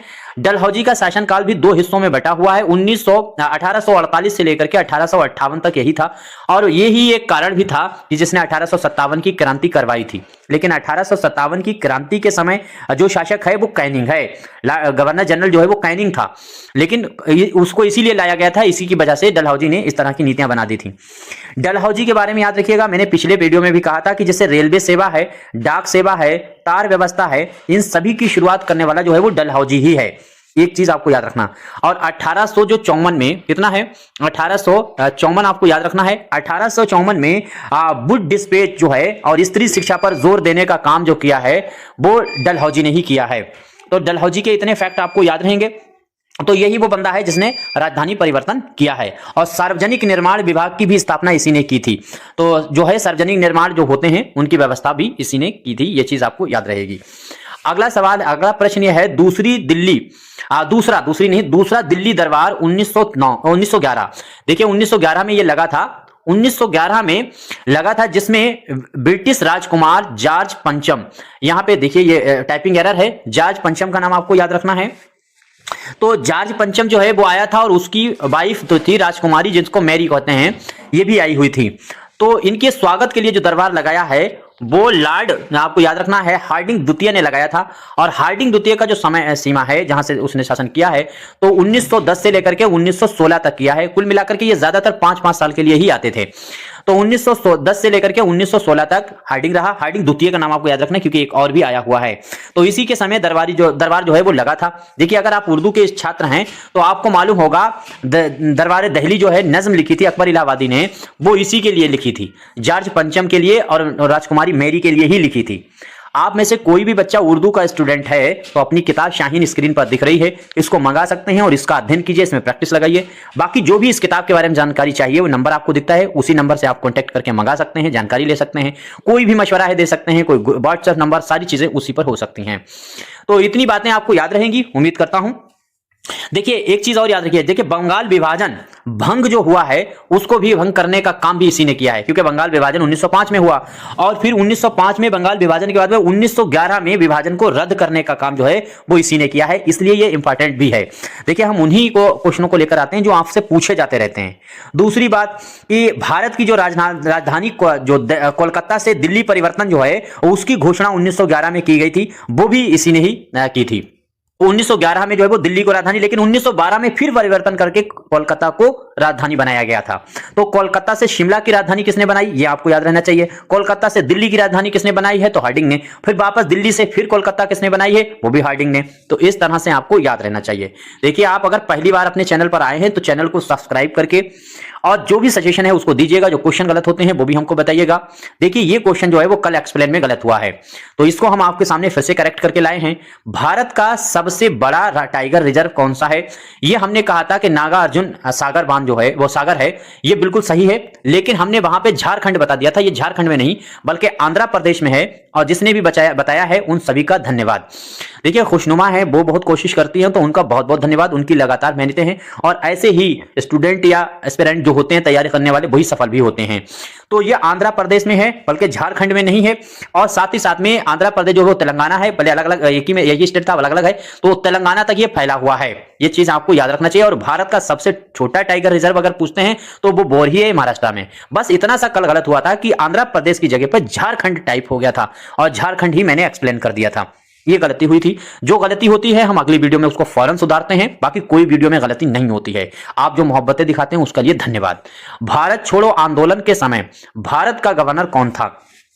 अब ये देखिए बहुत इंपॉर्टेंट है। हालांकि हमने जो 4 ऑप्शन वाली वीडियो लेकर के आए थे उनमें इनका एक्सप्लेन किया है। तो लिन लिथगो का नाम आपको याद रखना है कि भारत छोड़ो आंदोलन के समय भारत का जो गवर्नर जनरल है वो लिन लिथगो है। ये चीज आपको याद रखना चाहिए। मैंने क्या कहा था, जैसे गोलमेज आपको बताया था कि गोलमेज सम्मेलन के समय ब्रिटिश के जो प्रधानमंत्री थे वो कौन थे, तो मैकडोनाल्ड है, वो पूछा जा चुका है। तो हम ऐसी चीजें आपके सामने रखने की कोशिश करते हैं। अब भारत जो आजाद हुआ उस समय पर अंग्रेज गवर्नर जनरल कौन है, तो वो माउंटबेटन है, ये तो आपको मालूम है। अगला प्रश्न है कि भारतीय क्रांतिकारियों की मां की उपाधि किसको दी जाती है, यानी भारतीय क्रांतिकारियों की मां की जो उपाधि है वो किसके पास है, तो मैडम विका जो है जिकामा का नाम आपको याद रखना है यहां से। और अगर क्रांतिकारियों का पिता के रूप में पूछा जाता है तो वो है श्यामा जी। पिछली वीडियो में एक सवाल मैंने छोड़ा था कि 1800, हमने कहा था कि 1857 आपको याद रहना चाहिए कि 1857 की जो क्रांति हुई थी इसके समय जो है क्रांतिकारियों का प्रतीक चिन्ह क्या था, किसी ने नहीं बता पाया। बहुत अफसोस होता है और बहुत बार रिपीट हुआ है। याद रखिएगा कमल का फूल और रोटी था, ये आपको कमेंट करके बताना था, किसी ने नहीं बताया। तो इनके बारे में उम्मीद करता हूं इतनी चीजें क्लियर हो गई हैं। अब आगे देखिए अगला प्रश्न है कि प्रवाह और साथ साथ में जो है प्रवाह के साथ साथ में उद्गम, ये दो आपको यहाँ पे याद रखना है, पूछे जाते हैं तो आपको याद रखना है। प्रवाह और उद्गम ये दोनों जो हैं वो ऐप हैं, यहाँ पर ऐप ही गलत लगा, ये किस संस्था के हैं, तो ऐप जो हैं ये ऐप हैं, इनको सही कर लेते हैं। तो ये आपका याद रखना है, आरबीआई का नाम आपको याद रखना है। आरबीआई जो बैंक है उसी के ये दोनों ऐप हैं। और याद रखिएगा सारथी आपसे पूछा जा सकता है, ये सेबी का है। अब आपको 2 सवाल अपने सर्च कर लेना चाहिए, बहुत इंपॉर्टेंट हैं। एक तो आपको याद रखना है सेबी से बी, ठीक है, सेबी का नाम आपको याद रखना है, सेबी हर हाल में किसी भी कीमत पे आपको नहीं भूलना है। तो सेबी का अध्यक्ष वर्तमान में कौन है, ये आप पहले जो है माधवी पूछी पड़ी थी, पूछा जा चुका है। अब ये और साथ साथ में आरबीआई का अध्यक्ष कौन है, ये सर्च करके जरूर नोट करके लिख लीजिएगा। तो आरबीआई बैंक और सेबी का दोनों का, तो इनके ऐप याद रखिएगा। प्रभा और उद्गम किसके ऐप हैं, आरबीआई के हैं। और सेबी का ऐप कौन सा है, तो सारथी है। अगला प्रश्न देखिए, राष्ट्रीय विज्ञान दिवस मनाया जाता है। मुझे बड़ा बेमन से मैं पढ़ाता हूं इस तरह के सवालों में, मुझे जब एक्सप्लेन करने का मौका नहीं मिलता है ज्यादा, तो फिर हमें बड़ी उलझन होने लगती है। हम 4 जो है ऑप्शन लेकर के, 4 ऑप्शन लेकर के एक्सप्लेन करते हुए चलते हैं, वो वीडियो बहुत दमदार मुझे लगता है होती है। लेकिन खैर आपका आदेश है तो हम मानते हैं। इसमें आपको याद रखना है कि 28 फरवरी, देखिए इंपॉर्टेंट जितने भी जो दिन थे, दिवस थे, वो हमने पीछे वीडियो में बताया, बस उतने ही याद रखिएगा, बहुत ज्यादा याद करने की जरूरत भी नहीं है। इसी तरह से अगला सवाल है, देखिए फ्लाइंग त्योहार हिमाचल प्रदेश का है, तो रोश जो है वो त्योहार किस समुदाय का है, यानी किस धर्म का है, तो यहूदी जो समुदाय है उसका आपको याद रखना है, उनका त्योहार जो है वो रोश है। ये पूछा जा चुका है 2-3 बार, तो आपको किसी भी कीमत पे नहीं भूलना है। अब इसके बाद में देखिए, कंप्यूटर माउस का जनक किसे कहा जाता है, कंप्यूटर माउस का जनक आपको बताना है, तो ये याद रखिएगा। देखिए कंप्यूटर माउस का जनक आपको याद रखना है, कंप्यूटर का जनक आपको याद रखना है। साथ ही साथ में जो बहुत इंपॉर्टेंट है, यानी ये www 3 बार यूज करते हैं, ये www होता है, इसका जनक जो है वो किसे माना जाता है, पूछा जा चुका है www का जनक, तो हर हाल में आपको याद रखना है। अब आप में से मैं सिर्फ उस बच्चे की तलाश में हूं जो ये बताए कि जो कंप्यूटर है उसका जनक कौन है। तो कंप्यूटर का जनक कौन है, ये आपको याद रखना चाहिए, डगलस एंजिल वर्ट का नाम आपको याद रखना है। माउस का जनक इसको कहा जाता है, कंप्यूटर का जनक कोई भी बताइए। साथ साथ में जो बल्ब, लाइट बल्ब होता है, इलेक्ट्रॉनिक बल्ब, उसका जो है वो जनक कौन है, ये इंपॉर्टेंट है जो हम आपको बताते हैं। गल्फ का मन्नार मैरीन राष्ट्रीय पार्क कहां स्थित है, फटाफट जवाब दीजिए, उम्मीद करता हूं सभी का आंसर सही होना चाहिए। तो जिस बच्चे ने जवाब दिया होगा तमिलनाडु, कई बार पूछा जा चुका है, इसलिए आपके लिए इंपॉर्टेंट हो जाता है, ये वेरी वेरी इंपॉर्टेंट है क्योंकि ये पूछा जा चुका है 2-3 बार, तो आपको याद रखना है। अगला प्रश्न है, भाषा का वर्णन संविधान के किस भाग में है। देखिए ऐसे तो बहुत सारे भाग हैं और बहुत सारी चीजें हैं संविधान से, लेकिन संविधान पर अगर आपको डिटेल में, देखिए हम आज 3-4 टॉपिक आपको बता देते हैं, जहां से फिर एक बार आपके सामने 15 क्वेश्चनों की जुगाड़ हो जाएगी। सबसे पहले संविधान आपको याद कर लेना है, 3 क्वेश्चन आपके फंस जाएंगे पेपर में। संविधान, राष्ट्रपति का चुनाव, राज्यपाल का चुनाव, साथ साथ में मुख्यमंत्री और उपराष्ट्रपति, और पूरा संविधान के अनुच्छेद वगैरह को जो इंपॉर्टेंट है वो 3 सवाल यहां से आपके कंप्लीट हो जाएंगे। एलटी ग्रेड के लिए हम थ्योरी बता रहे हैं, साथ साथ में 3 जो है वो करंट से आपके तैयार हो जाएंगे। करंट को देख डालिएगा 3-4 महीने का, बस जो हम पढ़ा रहे हैं या तो वही देख लीजिएगा। 3 क्वेश्चन वहां से आपके तैयार हो जाएंगे। 3 क्वेश्चन आपसे जनगणना को हर हाल में पूरी रट डालिए, 3 क्वेश्चन यहां से तैयार हो जाए, 9 क्वेश्चन हो गए। 3 क्वेश्चन आपको हर हाल में कृषि से याद रखना है, तो यहां पर 12 क्वेश्चन हो गए। इस तरह से देखिएगा, जो गिने चुने फैक्ट हैं अगर उनको आप कवर कर लेते हैं तो 12 से 15 क्वेश्चन बहुत आसानी और बहुत आराम से पहुंचे जा सकते हैं। बाकी 2-4-6 क्वेश्चन हो सकता है आपको चुटपुट जो पूछे जाते हैं उनमें भी आते हों, जैसे कभी कभी पूछ लेते हैं, बड़े आसान पूछ लेते हैं। तो इस तरह से 15 क्वेश्चनों का तो बहुत अच्छा फंडा है। अब यहां पर हम लोग बात कर लेते हैं क्वेश्चन पर। तो भाग नंबर 17 जो है उसमें इस बात का वर्णन किया गया है, काहे का वर्णन है, तो भाषा का वर्णन। देखिए अगर भाग नंबर आपसे जो है ये 17 वाला हर हाल में पूछा जाता रहता है, ये 11 नंबर भाग आपको पूछा याद रहना चाहिए। केंद्र और राज्य सरकार का जो संबंध होता है वो भाग नंबर 11 में उसका वर्णन है, पूछा जाता है, बहुत इंपॉर्टेंट है, इसलिए याद रखना। और पीछे की वीडियो में भी 1-2 है 20 नंबर भाग, तो उसमें संशोधन पूछा जाता है, और संशोधन का वर्णन है संविधान संशोधन का भाग नंबर 20 में। अगला प्रश्न देखिए, संविधान के भाग नंबर 1 में क्या है। देखिए 1 नंबर भाग तो बहुत आसान होता है, शुरू के 4 भाग तो आपको याद ही रहना चाहिए। जैसे पहले वाले में जो होता है वो इस बात का आपको याद रखना है, संघ व उसका राज्य क्षेत्र, संघ और उसका राज्य क्षेत्र कितना होगा, इसका वर्णन भाग 1 में है। और भाग 1 में ये है, अगर अनुसूची, सूचियां कितनी है 12, भारतीय संविधान में कितनी सूचियां हैं, अनुसूची हैं तो 12 सूचियां हैं। 12 सूचियों में पहली सूची का अगर पूछा जाए तो उसमें भी आपको याद रखना है राज्य एवं केंद्र शासित प्रदेश का वर्णन। तो राज्य एवं केंद्र शासित प्रदेश का वर्णन पहली अनुसूची में है, और पहले भाग में अगर पूछा जाए तो उसमें संघ एवं उसका राज्य क्षेत्र है। तो ये चीज भी आपको याद रहना चाहिए, ये मोटी मोटी आपको हर हाल में याद रहना चाहिए। और अगर भारत का पहले संविधान में, अच्छा आप वैसे बता दीजिए भारत के पहले जो संविधान अनुच्छेद संविधान का है उसमें क्या वर्णन है। अब इतनी चीजें आपको याद हो गई होंगी। आगे देखिए, संविधान की किस सूची में राज्यसभा की सीटों का आवंटन है, ये बहुत इंपॉर्टेंट है। तो जो है सूची नंबर 4, अनुसूची जो 4 है उसमें राज्यसभा की सीटों का वर्णन है। देखिए पहली वाली सूची में तो हमने आपको अनुसूची में बता दिया है कि राज्य एवं केंद्र जो है शासित प्रदेशों का वर्णन है, और दूसरे में वेतन भत्ता जो सरकारी नौकरियों में मिलता है, पेंशन, उसका दूसरे में वर्णन, तीसरे में शपथ है जो दिलाई जाती है, और चौथे में जो है ये आपके सामने दिख रहा है कि चौथे में राज्यसभा जो है उसकी सीटों का आवंटन है। राज्यसभा के सदस्य हर हाल में याद रखिएगा ये 6 वर्ष के लिए होते हैं, और ये संसद का जो है वो स्थायी सदन है, और लोकसभा जो है वो अस्थायी सदन है, और निम्न सदन है उसके जो सदस्य होते हैं वो 5 वर्ष के लिए होते हैं। हम इन पर डिटेल में बाद में बात कर लेंगे, अभी 2-4 टॉपिकों पर के बाद इस पर हम क्लियर करके एक एक टॉपिक पर हम लेकर के आ जाएंगे। 15 क्वेश्चन हमने बताए हैं, तो इन 15 क्वेश्चनों की तो हम जुगाड़ 15 दिन में खूब आराम से करवा देंगे, खासतौर से उर्दू वाले लिए। लेकिन आपको मेरे लिए यह करना है कि चैनल को सब्सक्राइब करके साथ साथ में अपनी जो है मशवरा जरूर दीजिएगा, अपना सुझाव दीजिएगा। अगर उसके अलावा किसी उर्दू के अलावा और किसी सब्जेक्ट के आप छात्र हैं तो अपने साथियों को जरूर शेयर कीजिएगा, और अपना सपोर्ट मुझको कीजिएगा कि फर्स्ट पेपर में, और जो भी सुझाव है जरूर दीजिएगा। तो इतनी बातें आपको क्लियर हुई हैं। अब इसके बाद में देखिए कि याद रहने की बात है कि सूची नंबर 9 अनुसूची में, इसमें भूमि सुधार से संबंधित वर्णन है। ये 9 नंबर कई बार पूछ चुके हैं, इसलिए आपको हर हाल में याद रखना। अच्छा 11 नंबर सूची जो अगर आपसे पूछा जाए, देखिए 11 नंबर भाग में अभी मैंने आपसे कहा था कि केंद्र सरकार और राज्य सरकार का संबंध है, भाग अगर पूछा जाए, लेकिन सूची नंबर अगर 11 पूछा जाए उसमें जिस चीज का वर्णन है वो पंचायत का वर्णन है। पंचायत का वर्णन आपको याद रखना है, उम्मीद करता हूं याद रहेगा। आगे देखिए अगला प्रश्न है गोविंद बल्लभ पंत सामाजिक विज्ञान संस्थान कहां से है? तो कहां है ये? तो उम्मीद करता हूं ये प्रयागराज में है, प्रयागराज में है। और दूसरी चीज जो है वो हरिश्चंद्र अगर अनुसंधान आपसे पूछा जाए तो वो भी प्रयागराज में है। देखिए आपको 2 बातें और फैक्ट हम इंपॉर्टेंट चीजें बता दे रहे हैं एलटी ग्रेड के लिए। देखिए एक तो ये है कि भारत में जो संस्थान हैं, खास तौर से उत्तर प्रदेश के ही संस्थान देख लीजिएगा। एक ऐसा टॉपिक देख लीजिए जब उत्तर प्रदेश संस्थान है, या हम आपको 10-12 संस्थान उत्तर प्रदेश के लिखवा देंगे। पूछे जा चुके हैं कि लेदर का पूछ लेते हैं, कि चमड़ा का पूछ लेते हैं, कि बीज का पूछ लेते हैं, कि चावल का पूछ लेते हैं। तो उत्तर प्रदेश के सीमेंट का आपको पूछ लेते हैं, तो सीमेंट का उद्योग कहां से होता है। तो इस तरह से उत्तर प्रदेश की एक चीज ये याद रखना, करंट में भी क्वेश्चन आपको ज्यादा से ज्यादा उत्तर प्रदेश के ही देखना है, क्योंकि क्वेश्चन जो अभी जितने एलटी ग्रेड के हुए हैं उसमें 3 क्वेश्चन आते हैं करंट से, और तीनों के तीनों क्वेश्चन उत्तर प्रदेश से होते हैं। कोई खिलाड़ी को पूछेंगे तो उत्तर प्रदेश, कोई स्टेडियम, कोई उद्घाटन, तो सब उत्तर प्रदेश से ही पूछते हैं। ये बात है, हालांकि ये मतलब जीके जीएस पूरी इंडिया और पूरे विश्व लेवल का शामिल है, लेकिन ये पूछते उसी का है, तो दोनों तरीके से आपको याद रखना है। अब उम्मीद करता हूं सभी का आंसर सही हुआ होगा। अब इसमें आगे देखिए वीडियो को आप में से बहुत लोग बच्चे कहते हैं कि सर हम कमेंट करना चाहते हैं और हम कमेंट ही नहीं आप पे कर पाते हैं, तो मुझे बहुत हंसी आती है। कमेंट आप बेटा इसलिए नहीं कर पाते हो क्योंकि आपने चैनल को सब्सक्राइब नहीं किया, आप सिर्फ मजा ले रहे हो, वीडियो देखते हो निकल जाते हो, देखते हो निकल जाते हो, मुझे पता है ना, और हम सब्सक्राइबों के लिए मरते भी नहीं है। तो अभी आप कर पाओ कमेंट तो ठीक है, नहीं कर पाओ तो ठीक है, वो आपकी मर्जी है।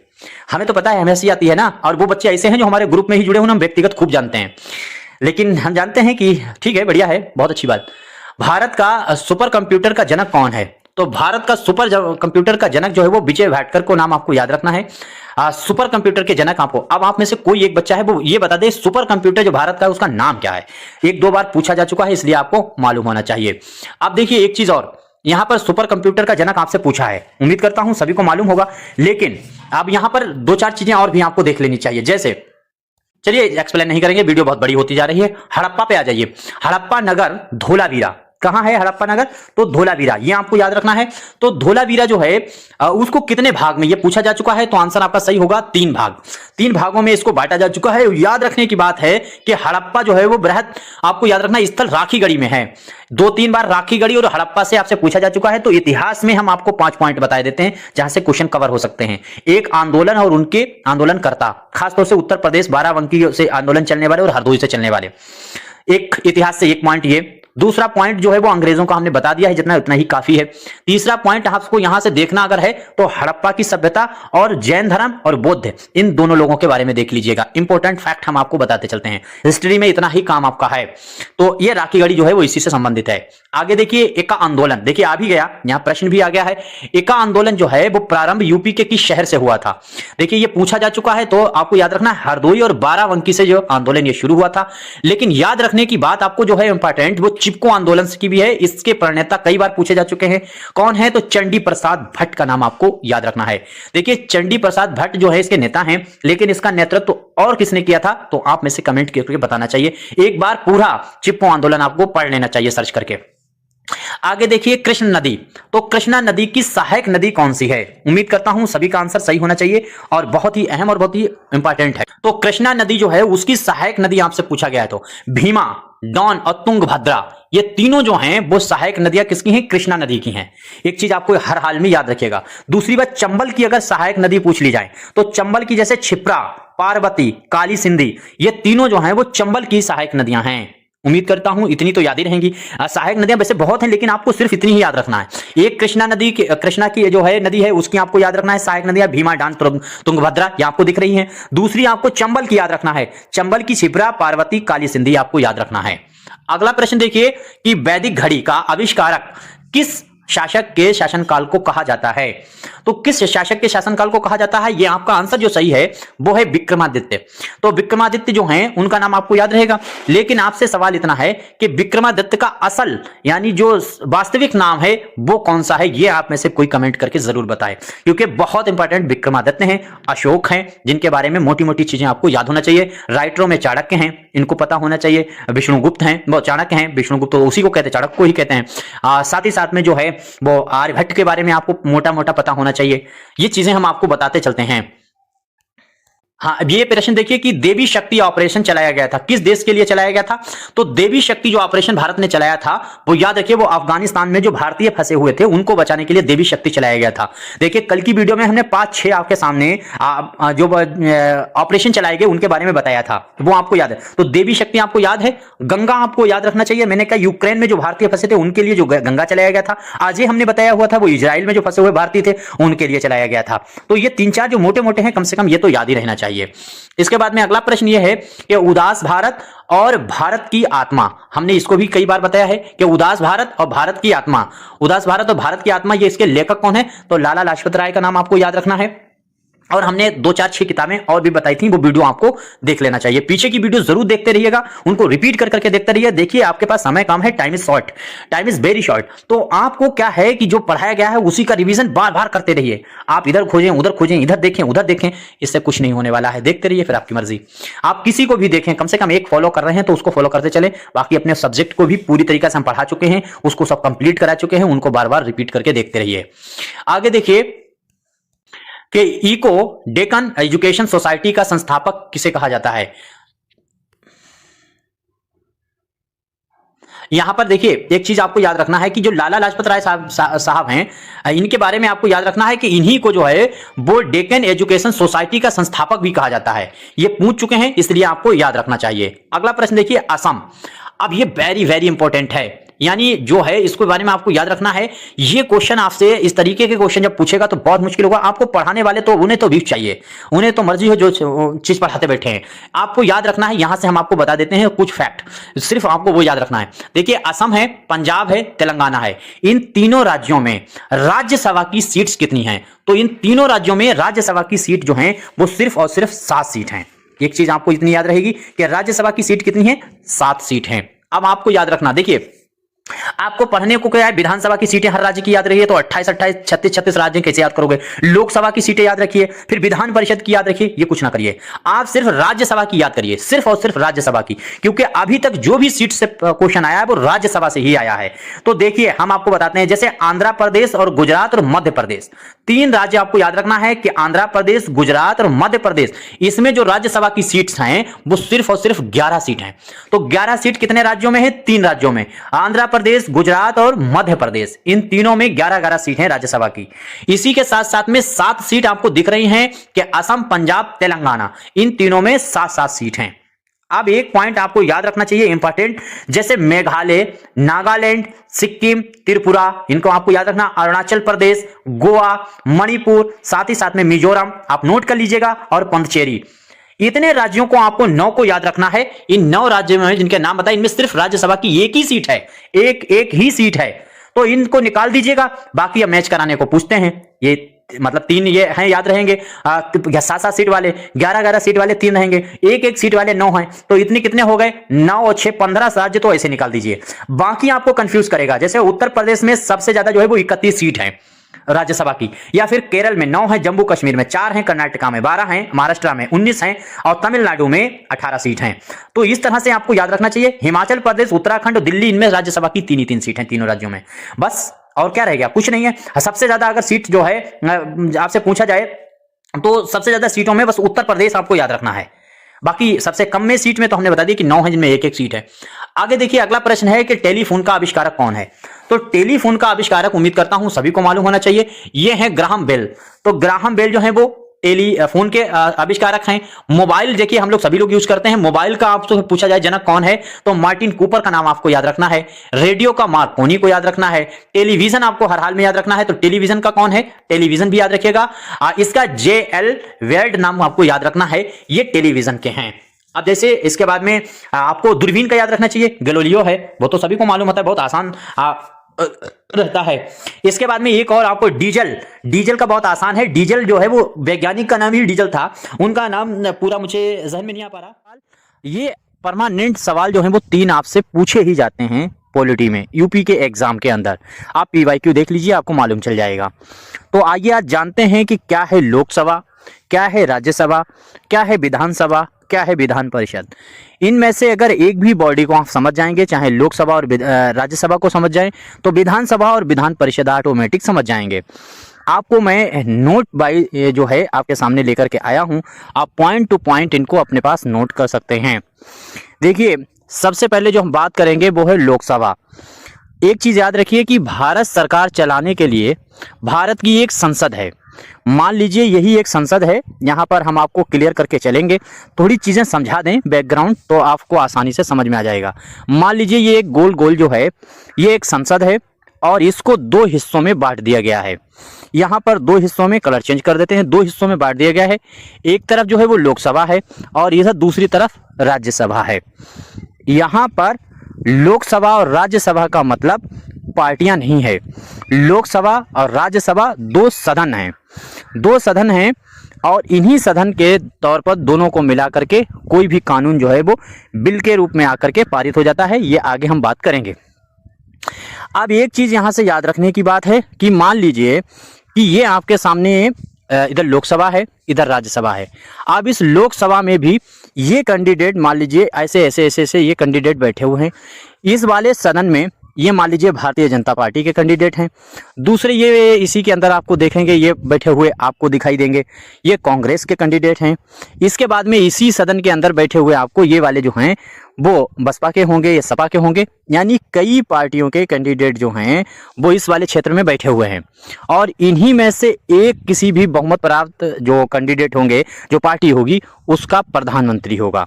इधर वाली साइड में भी तमाम पार्टियों के कैंडिडेट बैठे होते हैं, लेकिन इनकी तरफ से कोई जो है वो क्या कहते हैं, प्रधानमंत्री या राष्ट्रपति स्पेशल नहीं हो सकता।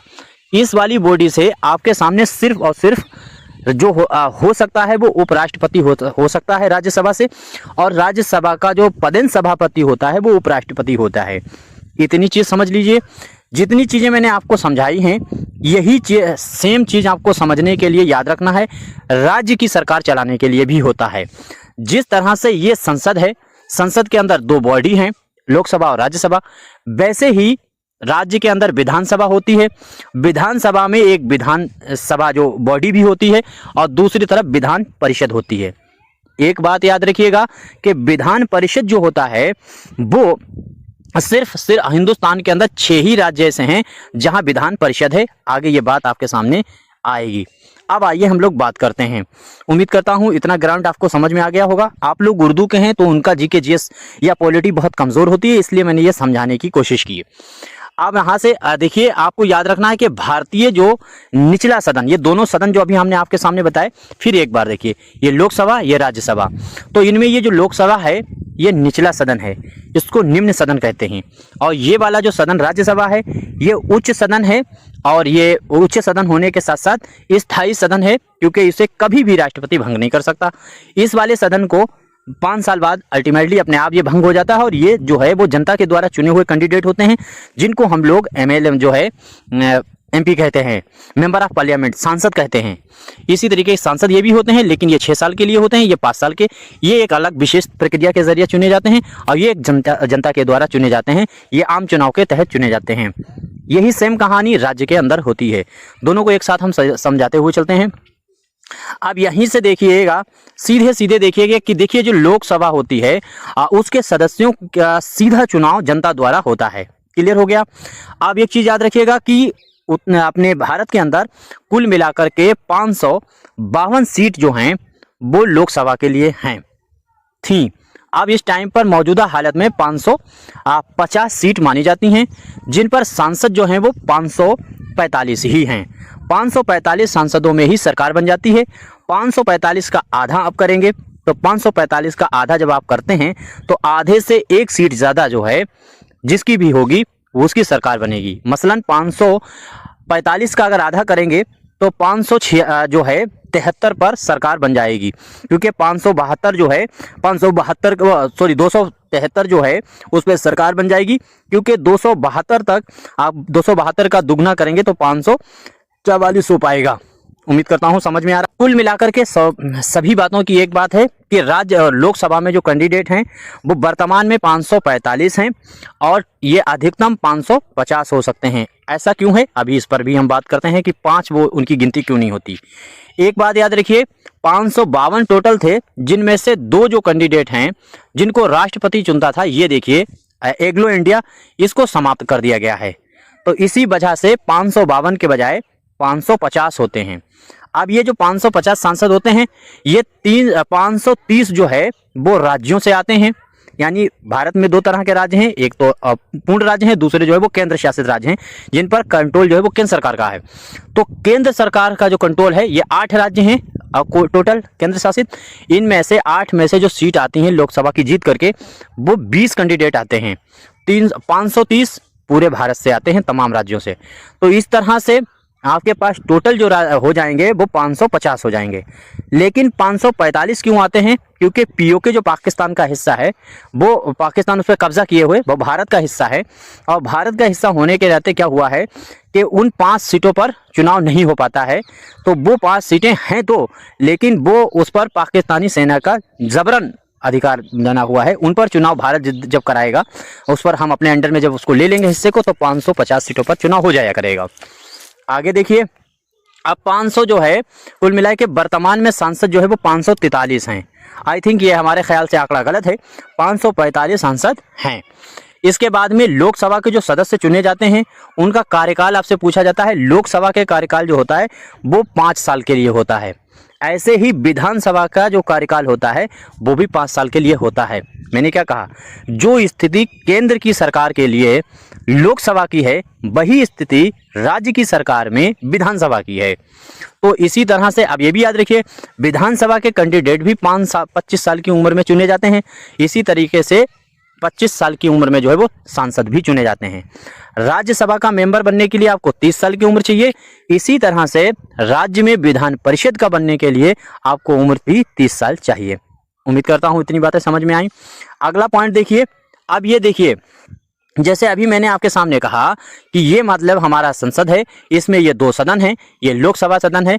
अब इसमें जिसकी भी सरकार बन गई है लोकसभा में, इन्हीं के में से एक जो वरिष्ठ कई बार जीता हुआ सांसद होगा उसको अध्यक्ष चुन लिया जाएगा और उसको यहाँ पर बैठा दिया जाएगा। और इधर से लोकसभा वाले भी अपनी का मतलब बातें रखेंगे, इधर से लोकसभा वाले रखेंगे, ये राज्यसभा वाले भी अपनी बातें रखेंगे। और ये बंदा जो है ये दोनों लोगों की पूरी तरीके से सुनेगा और सुनने के बाद में सभी को मौका बराबर बराबर देता रहेगा। इस बैठे हुए कैंडिडेट को याद रखिएगा, ये बैठे हुए कैंडिडेट को ही अध्यक्ष कहते हैं या फिर स्पीकर कहते हैं। आप में से हमारा सवाल है कि वर्तमान में भारत के स्पीकर कौन हैं? ये बहुत चर्चा में रहते हैं और आपसे पूछा जाता है, इसलिए किसी को भी पता है तो कमेंट करके ज़रूर बताइएगा। उम्मीद करता हूँ ये चीज़ें आपके समझ में आ गई होंगी। अब आगे देखिए, तो स्पीकर का पद जो है वो उसी में से होता है जो लोकसभा में जिस बहुमत की सरकार होती है, यानी जो पार्टी सत्ता में होती है उन्हीं का अध्यक्ष होता है, उसी को स्पीकर कहते हैं। ये क्या होता है, ये मंत्री परिषद लोकसभा के प्रति उत्तरदायी होता है। ये बात आपको याद रहनी चाहिए, उत्तरदायी होता है। साथ ही साथ अभी एक बहुत इंपॉर्टेंट यहाँ से आपको फैक्ट याद करना है। देखिए, जो भी बिल होता है वो लोकसभा और राज्यसभा, पहले लोकसभा में रखा जाता है, वहाँ से वो पारित होकर के राज्यसभा में पहुँचता है। राज्यसभा में जब वो पहुँचता है तो अगर किसी भी स्थिति में बिल जब पारित होता है तो उसमें अगर एक ही बराबर इक्वल वोट पड़ गए हैं और कोई भी निर्णय नहीं निकला तो ये जो अध्यक्ष होता है ये अपना निर्णायक वोट डाल सकता है, पक्ष या विपक्ष दोनों में। बिल के पक्ष में डाल सकता है, बिल के विपक्ष में भी डाल सकता है। तो इसकी ये पावर बहुत होती है, ऐसा अगर पूछा जाए। अच्छा, दूसरी चीज़, बिल जो होते हैं वो कई प्रकार के होते हैं संसद में जो पेश किए जाते हैं। उनमें जो वित्त विधेयक होता है, बिल जो होता है, पैसे से संबंधित जो बिल होता है, मनी बिल जिसे कहते हैं, वो केवल और केवल लोकसभा में ही प्रस्तुत किया जा सकता है, पेश किया जा सकता है। यानी पैसे से रिलेटेड जो भी बिल होगा वो सिर्फ और सिर्फ लोकसभा में ही प्रस्तुत किया जाएगा, वो विधानसभा में किसी भी कीमत पर प्रस्तुत नहीं किया जा सकता है। रीज़न सिर्फ इतना है क्योंकि सरकार होती है लोकसभा की, तो पैसे का जितना भी है, किसी को भत्ता देना है, किसी को नौकरियों में सैलरी देनी है, या टैक्स लगाना है, या बिजनेस को जो है या टैरिफ किसी पे लगाने हैं, तो ये सारी शक्ति जो है वो लोकसभा के पास होती है। तो फिर वित्त जो है विधेयक का देख रेख भी लोकसभा की होती है। तो लिहाजा बिल के बारे में जो विवरण या बिल के बारे में जो धन के बारे में जो विवरण या धन के बारे में कोई जो बिल है वो भी लोकसभा का ही अधिकार है। उम्मीद करता हूं इतनी चीज़ समझ में आ गई होगी। राज्यसभा से इसमें कोई लेना देना नहीं है, उसमें कभी नहीं पेश किया जा सकता। एक बात आगे देखिए, अब यहीं से देखिए कि जो लोकसभा होती है उसे जो है वो भंग किया जा सकता है। यानी कोई मसला है, राष्ट्रपति अगर चाहें तो लोकसभा को समय से पहले भी भंग कर सकता है, लेकिन राज्यसभा जो होती है उसको भंग नहीं किया जा सकता। काहे नहीं भंग किया जा सकता? उसकी वजह यह है कि राज्यसभा में जो कैंडिडेट होते हैं वो 200 अधिकतम 250 होते हैं। वर्तमान में 245 कैंडिडेट हैं। ये किस में है? राज्यसभा में। तो ये जो राज्यसभा की जो कैंडिडेट हैं, ये कैंडिडेट आपको यहाँ से देखना है, ये जो कैंडिडेट हैं, इन कैंडिडेटों का मसला ये है कि ये 6-6 साल के लिए होते हैं, चुने जाते हैं, और इसमें 1/3 यानी यहाँ से आप अगर देखेंगे तो हाँ, ये देखेंगे अगर कि 1/3, ये देखिए 1/3 जो होता है, ये कैंडिडेट जो हैं वो हर 2 वर्ष में चेंज होते रहते हैं। बाकी कैंडिडेट 250 हैं, वो चेंज नहीं होते। उनमें से सिर्फ और सिर्फ 1/3 जो है कैंडिडेट ही 2 साल में चेंज होते हैं और नए आते रहते हैं। तो कभी वो सदन जो है, राज्यसभा जो है, वो भंग नहीं हो सकता। लोकसभा भंग इसलिए क्योंकि ये 5 साल के लिए चुन के आते, 5 साल बाद फिर चुनाव होता है। आगे देखिए, इसके बारे में जानने की बात है। कोई भी सवाल रह जाते हैं तो स्क्रीन पर अपना नंबर दिखता है, उस पर कांटेक्ट करके बात कर सकते हैं। उस पर हम पूरी चीज़ आपको और भी बता देंगे अगर कोई यहाँ से सवाल आपका रह जाता है। अगर उर्दू सब्जेक्ट के हैं तो अपनी स्क्रीन पर बुक दिख रही है शाहीन, इसको मंगाइएगा और अच्छे से इसमें प्रैक्टिस जो दिए गए हैं वो खूब लगाइए, इसमें जो नोट दिए गए हैं वो पढ़िए, बाकी आप कॉन्टैक्ट करके बात कीजिएगा। आइए अपने टॉपिक पे आते हैं। तो राज्यसभा की चीज़ें समझ गए। दूसरी बार, राज्यसभा के कैंडिडेट जो हैं वो 6 साल के लिए है।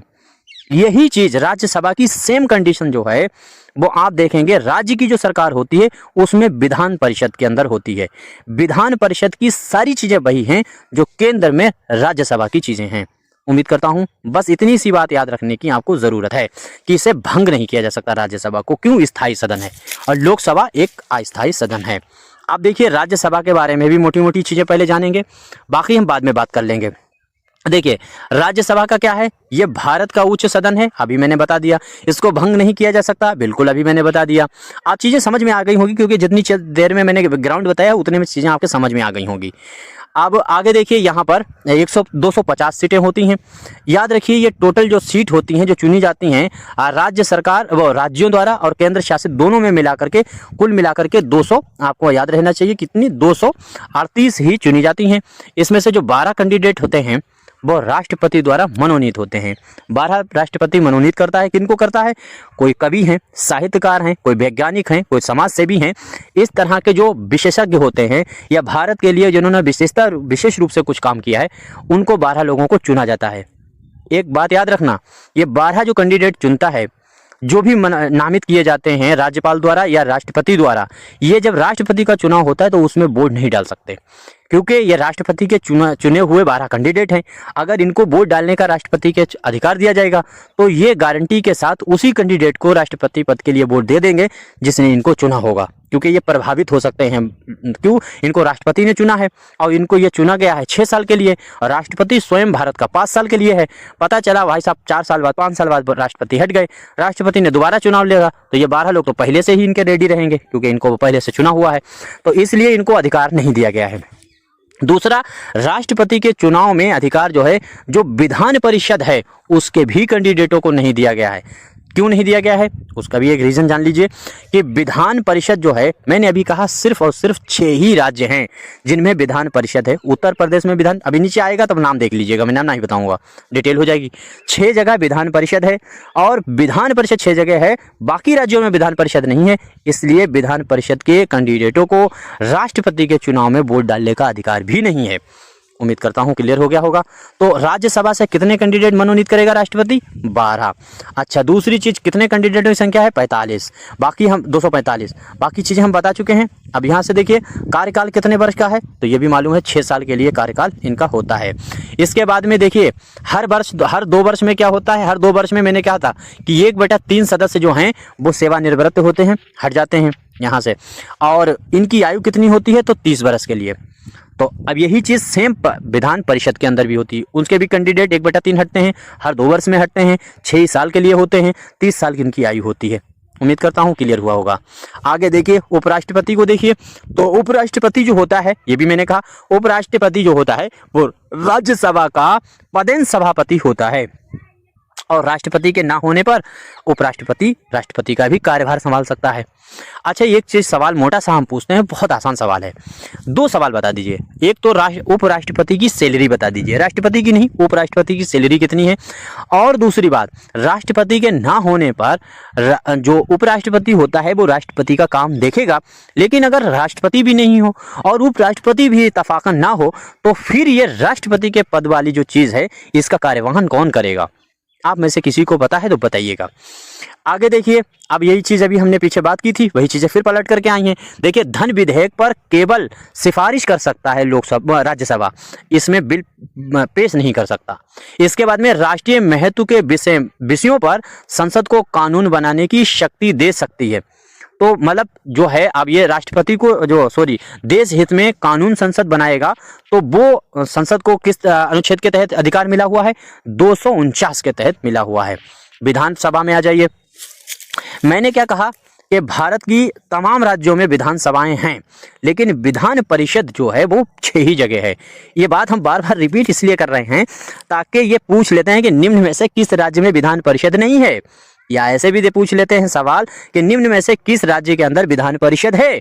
और दूसरी चीज आपको याद रखना, वो 6 आपको विधान परिषद याद रखना है, और 6 के 6 में कितनी सीट हैं, यानी किस राज्य के अंदर 6 राज्यों में विधान परिषद है, और विधान परिषद में हर विधान परिषद जहां जहां है, जिन राज्यों में, उनमें विधान परिषद जो है उसकी सीट कितनी है। उत्तर प्रदेश में आपको मालूम है विधान परिषद की सीट है वो 100 है, राज्यसभा की सीट 31 है, लोकसभा की सीट 80 है। इस तरह से आपको याद होना चाहिए। देखिए, एक अंडा आपको बताते हैं, एक क्वेश्चन जो आपसे पूछा जाता है वो ज्यादातर एक तरफ राज्य दे देते हैं, दूसरी तरफ सीट दे देते हैं, और मैच कराने को कह देते हैं कि कौन से राज्य में कितनी सीट है। अमूमन यहाँ से जो सवाल बनता है वो राज्यसभा से बनता है, तो किन किन राज्यों में कितनी कितनी सीट है ये आंकड़ा जरूर देख लीजिएगा। मेरा अपना व्यक्तिगत नजरिया है, एलटी ग्रेड में शायद इतना महीन सवाल ना पूछे, लेकिन असिस्टेंट प्रोफेसर में 2 बार ये सवाल पूछा जा चुका है। उत्तर प्रदेश में विधानसभा में क्या होता है, मैंने क्या कहा, विधानसभा की सेम स्थिति वही है जो लोकसभा की है। ठीक है, जो लोकसभा की स्थिति है वही है। अब चीजें लोकसभा वाली यहाँ पर लागू कर दीजिए। एक तो ये है कि ये निचला सदन होगा, ठीक है, बिल्कुल संसद की तरह जैसे लोकसभा निचला सदन है। उसके बाद में जो है राज्यों की मुख्य विधायी संस्था है, ये बिल्कुल ही है। इसके बाद में राज्यों का चुनाव सीधे जनता द्वारा होता है, ये मतलब जो है जनता द्वारा ही चुना जाता है। ठीक, जनता द्वारा। ये विधायक, विधानसभा के जो कैंडिडेट है वो विधायक ही तो होते हैं। आपने पता हो ना, आपने वहाँ विधायक कौन है, अपने वहाँ सांसद कौन है, तो सांसद होता है वो लोकसभा का होता है, जो विधायक होता है वो राज्य सरकार के लिए होता है, वो विधानसभा का होता है। तो विधायक जो है उसके बारे में, उसका चुनाव आपको मालूम है सीधे जनता चुनती है, ये भी आपको मालूम है। कार्यकाल जिस तरीके से लोकसभा का 5 साल का होता है वैसे ही विधानसभा का होता है। आयु इसमें देख लीजिए, जैसे लोकसभा में 25 साल की आयु होती है, ऐसे ही विधानसभा में भी 25 साल की ही आयु का चुनाव लड़ सकता है। अच्छा, वहां पर लोकसभा का ही कैंडिडेट मुख्यमंत्री हो, प्रधानमंत्री बनता है केंद्र में, वैसे ही यहाँ पर लोग जो है विधानसभा का ही कैंडिडेट मुख्यमंत्री और विधान परिषद विधानसभा के प्रति उत्तरदायी होगा, क्योंकि वो उसी से चुना जाएगा। आगे देखिए, धन विधेयक वाला वही मैटर है। जैसे धन विधेयक जो है केंद्र के अंदर सिर्फ और सिर्फ लोकसभा में पेश किया जा सकता है, राज्यसभा के अंदर नहीं पेश किया जा सकता है। ऐसे ही केंद्र राज्य सरकार में, राज्य की जो सरकार होगी उसमें जो है धन विधेयक जो है वो विधानसभा में पेश किया जाएगा, विधान परिषद में नहीं पेश किया जाएगा। अच्छा, विधानसभा जो है वो निम्न सदन है लोकसभा की तरह, तो इसको जब चाहे भंग भी किया जा सकता है। अच्छा, एक चीज याद रखना कि जो विधानसभा को भंग करने का काम है वो राज्यपाल करेगा, लेकिन केंद्र सरकार में भंग करने का काम राष्ट्रपति करेगा। वैसे ही वहां पर अभी हमने स्पीकर के बारे में बताया था कि लोकसभा की जो सरकार, लोकसभा में जिस दल की सरकार होगी वही उसी में से जो है कैंडिडेट अध्यक्ष बनेगा। वैसे ही विधानसभा है, विधानसभा में जिस दल की सरकार होगी उन्हीं का स्पीकर बना होगा। ठीक है, अब जैसे लोकसभा की हमने बात की थी वैसे ही आ जाइए विधानसभा, विधान परिषद की हम लोग जैसे हमने राज्यसभा की बात की थी केंद्र में, वैसे ही हम विधान परिषद की बात करते हैं। विधान परिषद जो है वो उच्च सदन है राज्यसभा की तरह, इसके कैंडिडेट 6 साल के लिए होते हैं, वैसे वहाँ राज्य 6 साल के लिए। देखिए, विधान परिषद के बारे में हमने बताया था कि ये 6 राज्य हैं जहाँ पर विधान परिषद है। राज्य गिन लीजिए कौन कौन है। यूपी है अपना, इसमें विधान परिषद है, और कैंडिडेट कितने हैं आपको मैंने अभी बताया है। कैंडिडेट जो है यहाँ पर 100 है यूपी के अंदर विधान परिषद में। अच्छा, बिहार में कितने कैंडिडेट हैं, तो बिहार में भी आपको देखिए बिहार भी जुड़ा हुआ है, बिहार में 75 कैंडिडेट हैं। महाराष्ट्र आपको मालूम है, महाराष्ट्र में भी ये जुड़ा हुआ है, और महाराष्ट्र में कैंडिडेट कितने हैं, तो 80 कैंडिडेट हैं विधान परिषद के। मतलब हर जगह का कैंडिडेट आपको मालूम होना चाहिए। ये एक बार सर्च करके आप भी थोड़ी मेहनत कीजिए और अपने पास नोट कर लीजिए। कर्नाटक में भी विधान परिषद है, तेलंगाना में विधान परिषद है, आंध्र प्रदेश में विधान परिषद है। तो कुल मिलाकर के ये 6 ही जगह पर विधान परिषद है। 6 के 6 नाम आप देख लीजिएगा। आगे देखिए, विधान परिषद जो होता है वो एक क्या है, एक स्थायी सदन है राज्यसभा की तरह, और इसके कैंडिडेट जो है वो 6 साल के लिए होते हैं।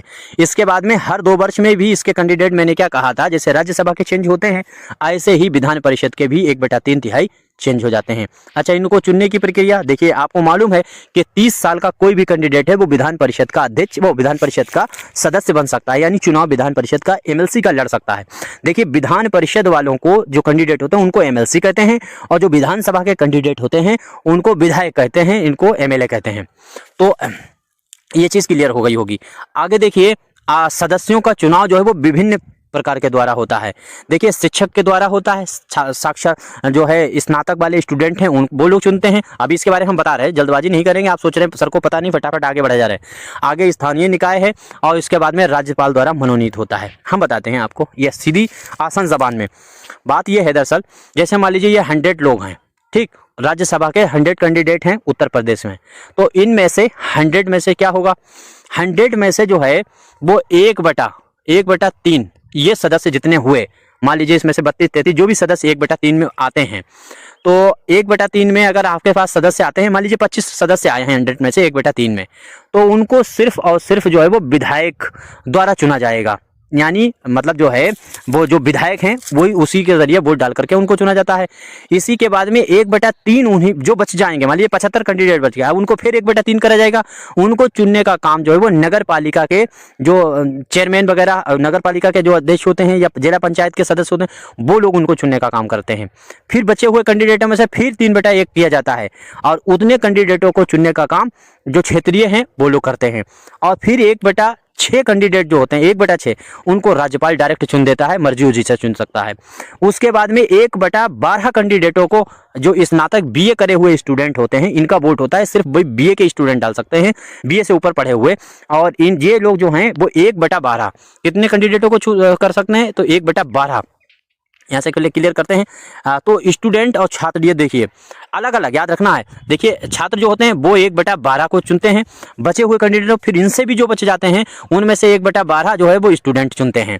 इस तरीके से स्टूडेंट कौन, जो 5 साल पहले बीए कर चुके हैं, जिनका वोट हो, ये विशेष प्रक्रिया के जरिए वोट भी बनता है, तहसील से आपका बनता है। मेरा वोट है और हम दे भी चुके हैं कई बार एमएलसी में। आगे देखिए, और शिक्षक भी वैसे ही कम से कम 5 साल से टीचर रह चुके हों तो वो वोट देते हैं। बाकी जो है वो राज्यपाल मनोनीत करता है। आप उम्मीद करता हूं इतनी चीजें समझ में आ गई होंगी। देखिए, धन विधेयक पर फिर हम लोग बात करते हैं। धन विधेयक जो होता है वो केवल देरी, देखिए विधान परिषद का काम क्या है, जैसे राज्यसभा का काम था, राज्यसभा धन विधेयक पेश नहीं कर सकता, ऐसे विधान परिषद पेश नहीं कर सकता, लेकिन 14 दिन उसको रोक जरूर सकता है उस बिल को। अगर कोई बिल पारित करा है लोकसभा ने धन से संबंधित तो उसको रोक सकते हैं 14 दिन, इसे भंग नहीं कर सकते, ठीक है। या विशेष प्रक्रिया में जो दूसरे बिल होते हैं विधान इसके वित्तीय छोड़ करके, तो उनको ये 4-4 महीने तक रोक सकते हैं। आगे देखिए, लोकसभा बनाम राज्यसभा के तौर पर अगर हम देखेंगे तो ये सारी चीजें अभी हमने देख ली हैं बिंदुओं के तौर पर। इनकी प्राकृत कैसी है लोकसभा की अभी हमने बताई स्थायी होती है, अस्थायी होती है, और जो है राज्यसभा की स्थायी होती है। न्यूनतम आयु देख लीजिए तो लोकसभा में 25 साल होती है, राज्यसभा में 30 साल की आयु होती है। अगर कार्यकाल देखेंगे तो कार्यकाल जो है वो लोकसभा का 5 साल का होता है, राज्यसभा का 6 साल के लिए होता है। विधेयक के तौर पे देखेंगे, धन विधेयक पेश कर सकते हैं तो धन विधेयक जो है वो लोकसभा पेश कर सकती है, इसकी सिफारिश सिर्फ राज्यसभा कर सकती है। उत्तरदायी एक लोकसभा किसके प्रति होगी, तो मंत्रिपरिषद के प्रति होगी। इतनी मोटी मोटी चीजें मैंने आपके सामने रख दी। इनमें से कोई बात नहीं समझ में आई है तो याद रखिएगा। अब हम लोग बात करेंगे उच्चतम न्यायालय और उच्च न्यायालय के जो कैंडिडेट होते हैं उनको वन लाइनर के तौर पर हम नोट्स में समझा देंगे, और साथ ही साथ में बस इतनी ही चीज़ें आपको कवर कर लेनी जितने मैंने बता दी हैं। फिर भी कोई सवाल अगर आपका खड़ा होता है इस मैटर में तो आप कॉन्टैक्ट करके बात कर सकते हैं, और हम आपके सामने लेकर के वो चीज़ें बता देंगे, फ़ोन पर भी बता देंगे और नंबर पर बता देंगे। बाकी आप उर्दू के हैं कैंडिडेट तो जो है अपनी किताब मंगा सकते हैं। क्या मशवरा है, क्या सुझाव है, कमेंट कीजिएगा। समझ में आया है तब बताइएगा, नहीं समझ में आया है तब भी बताइएगा। धन्यवाद।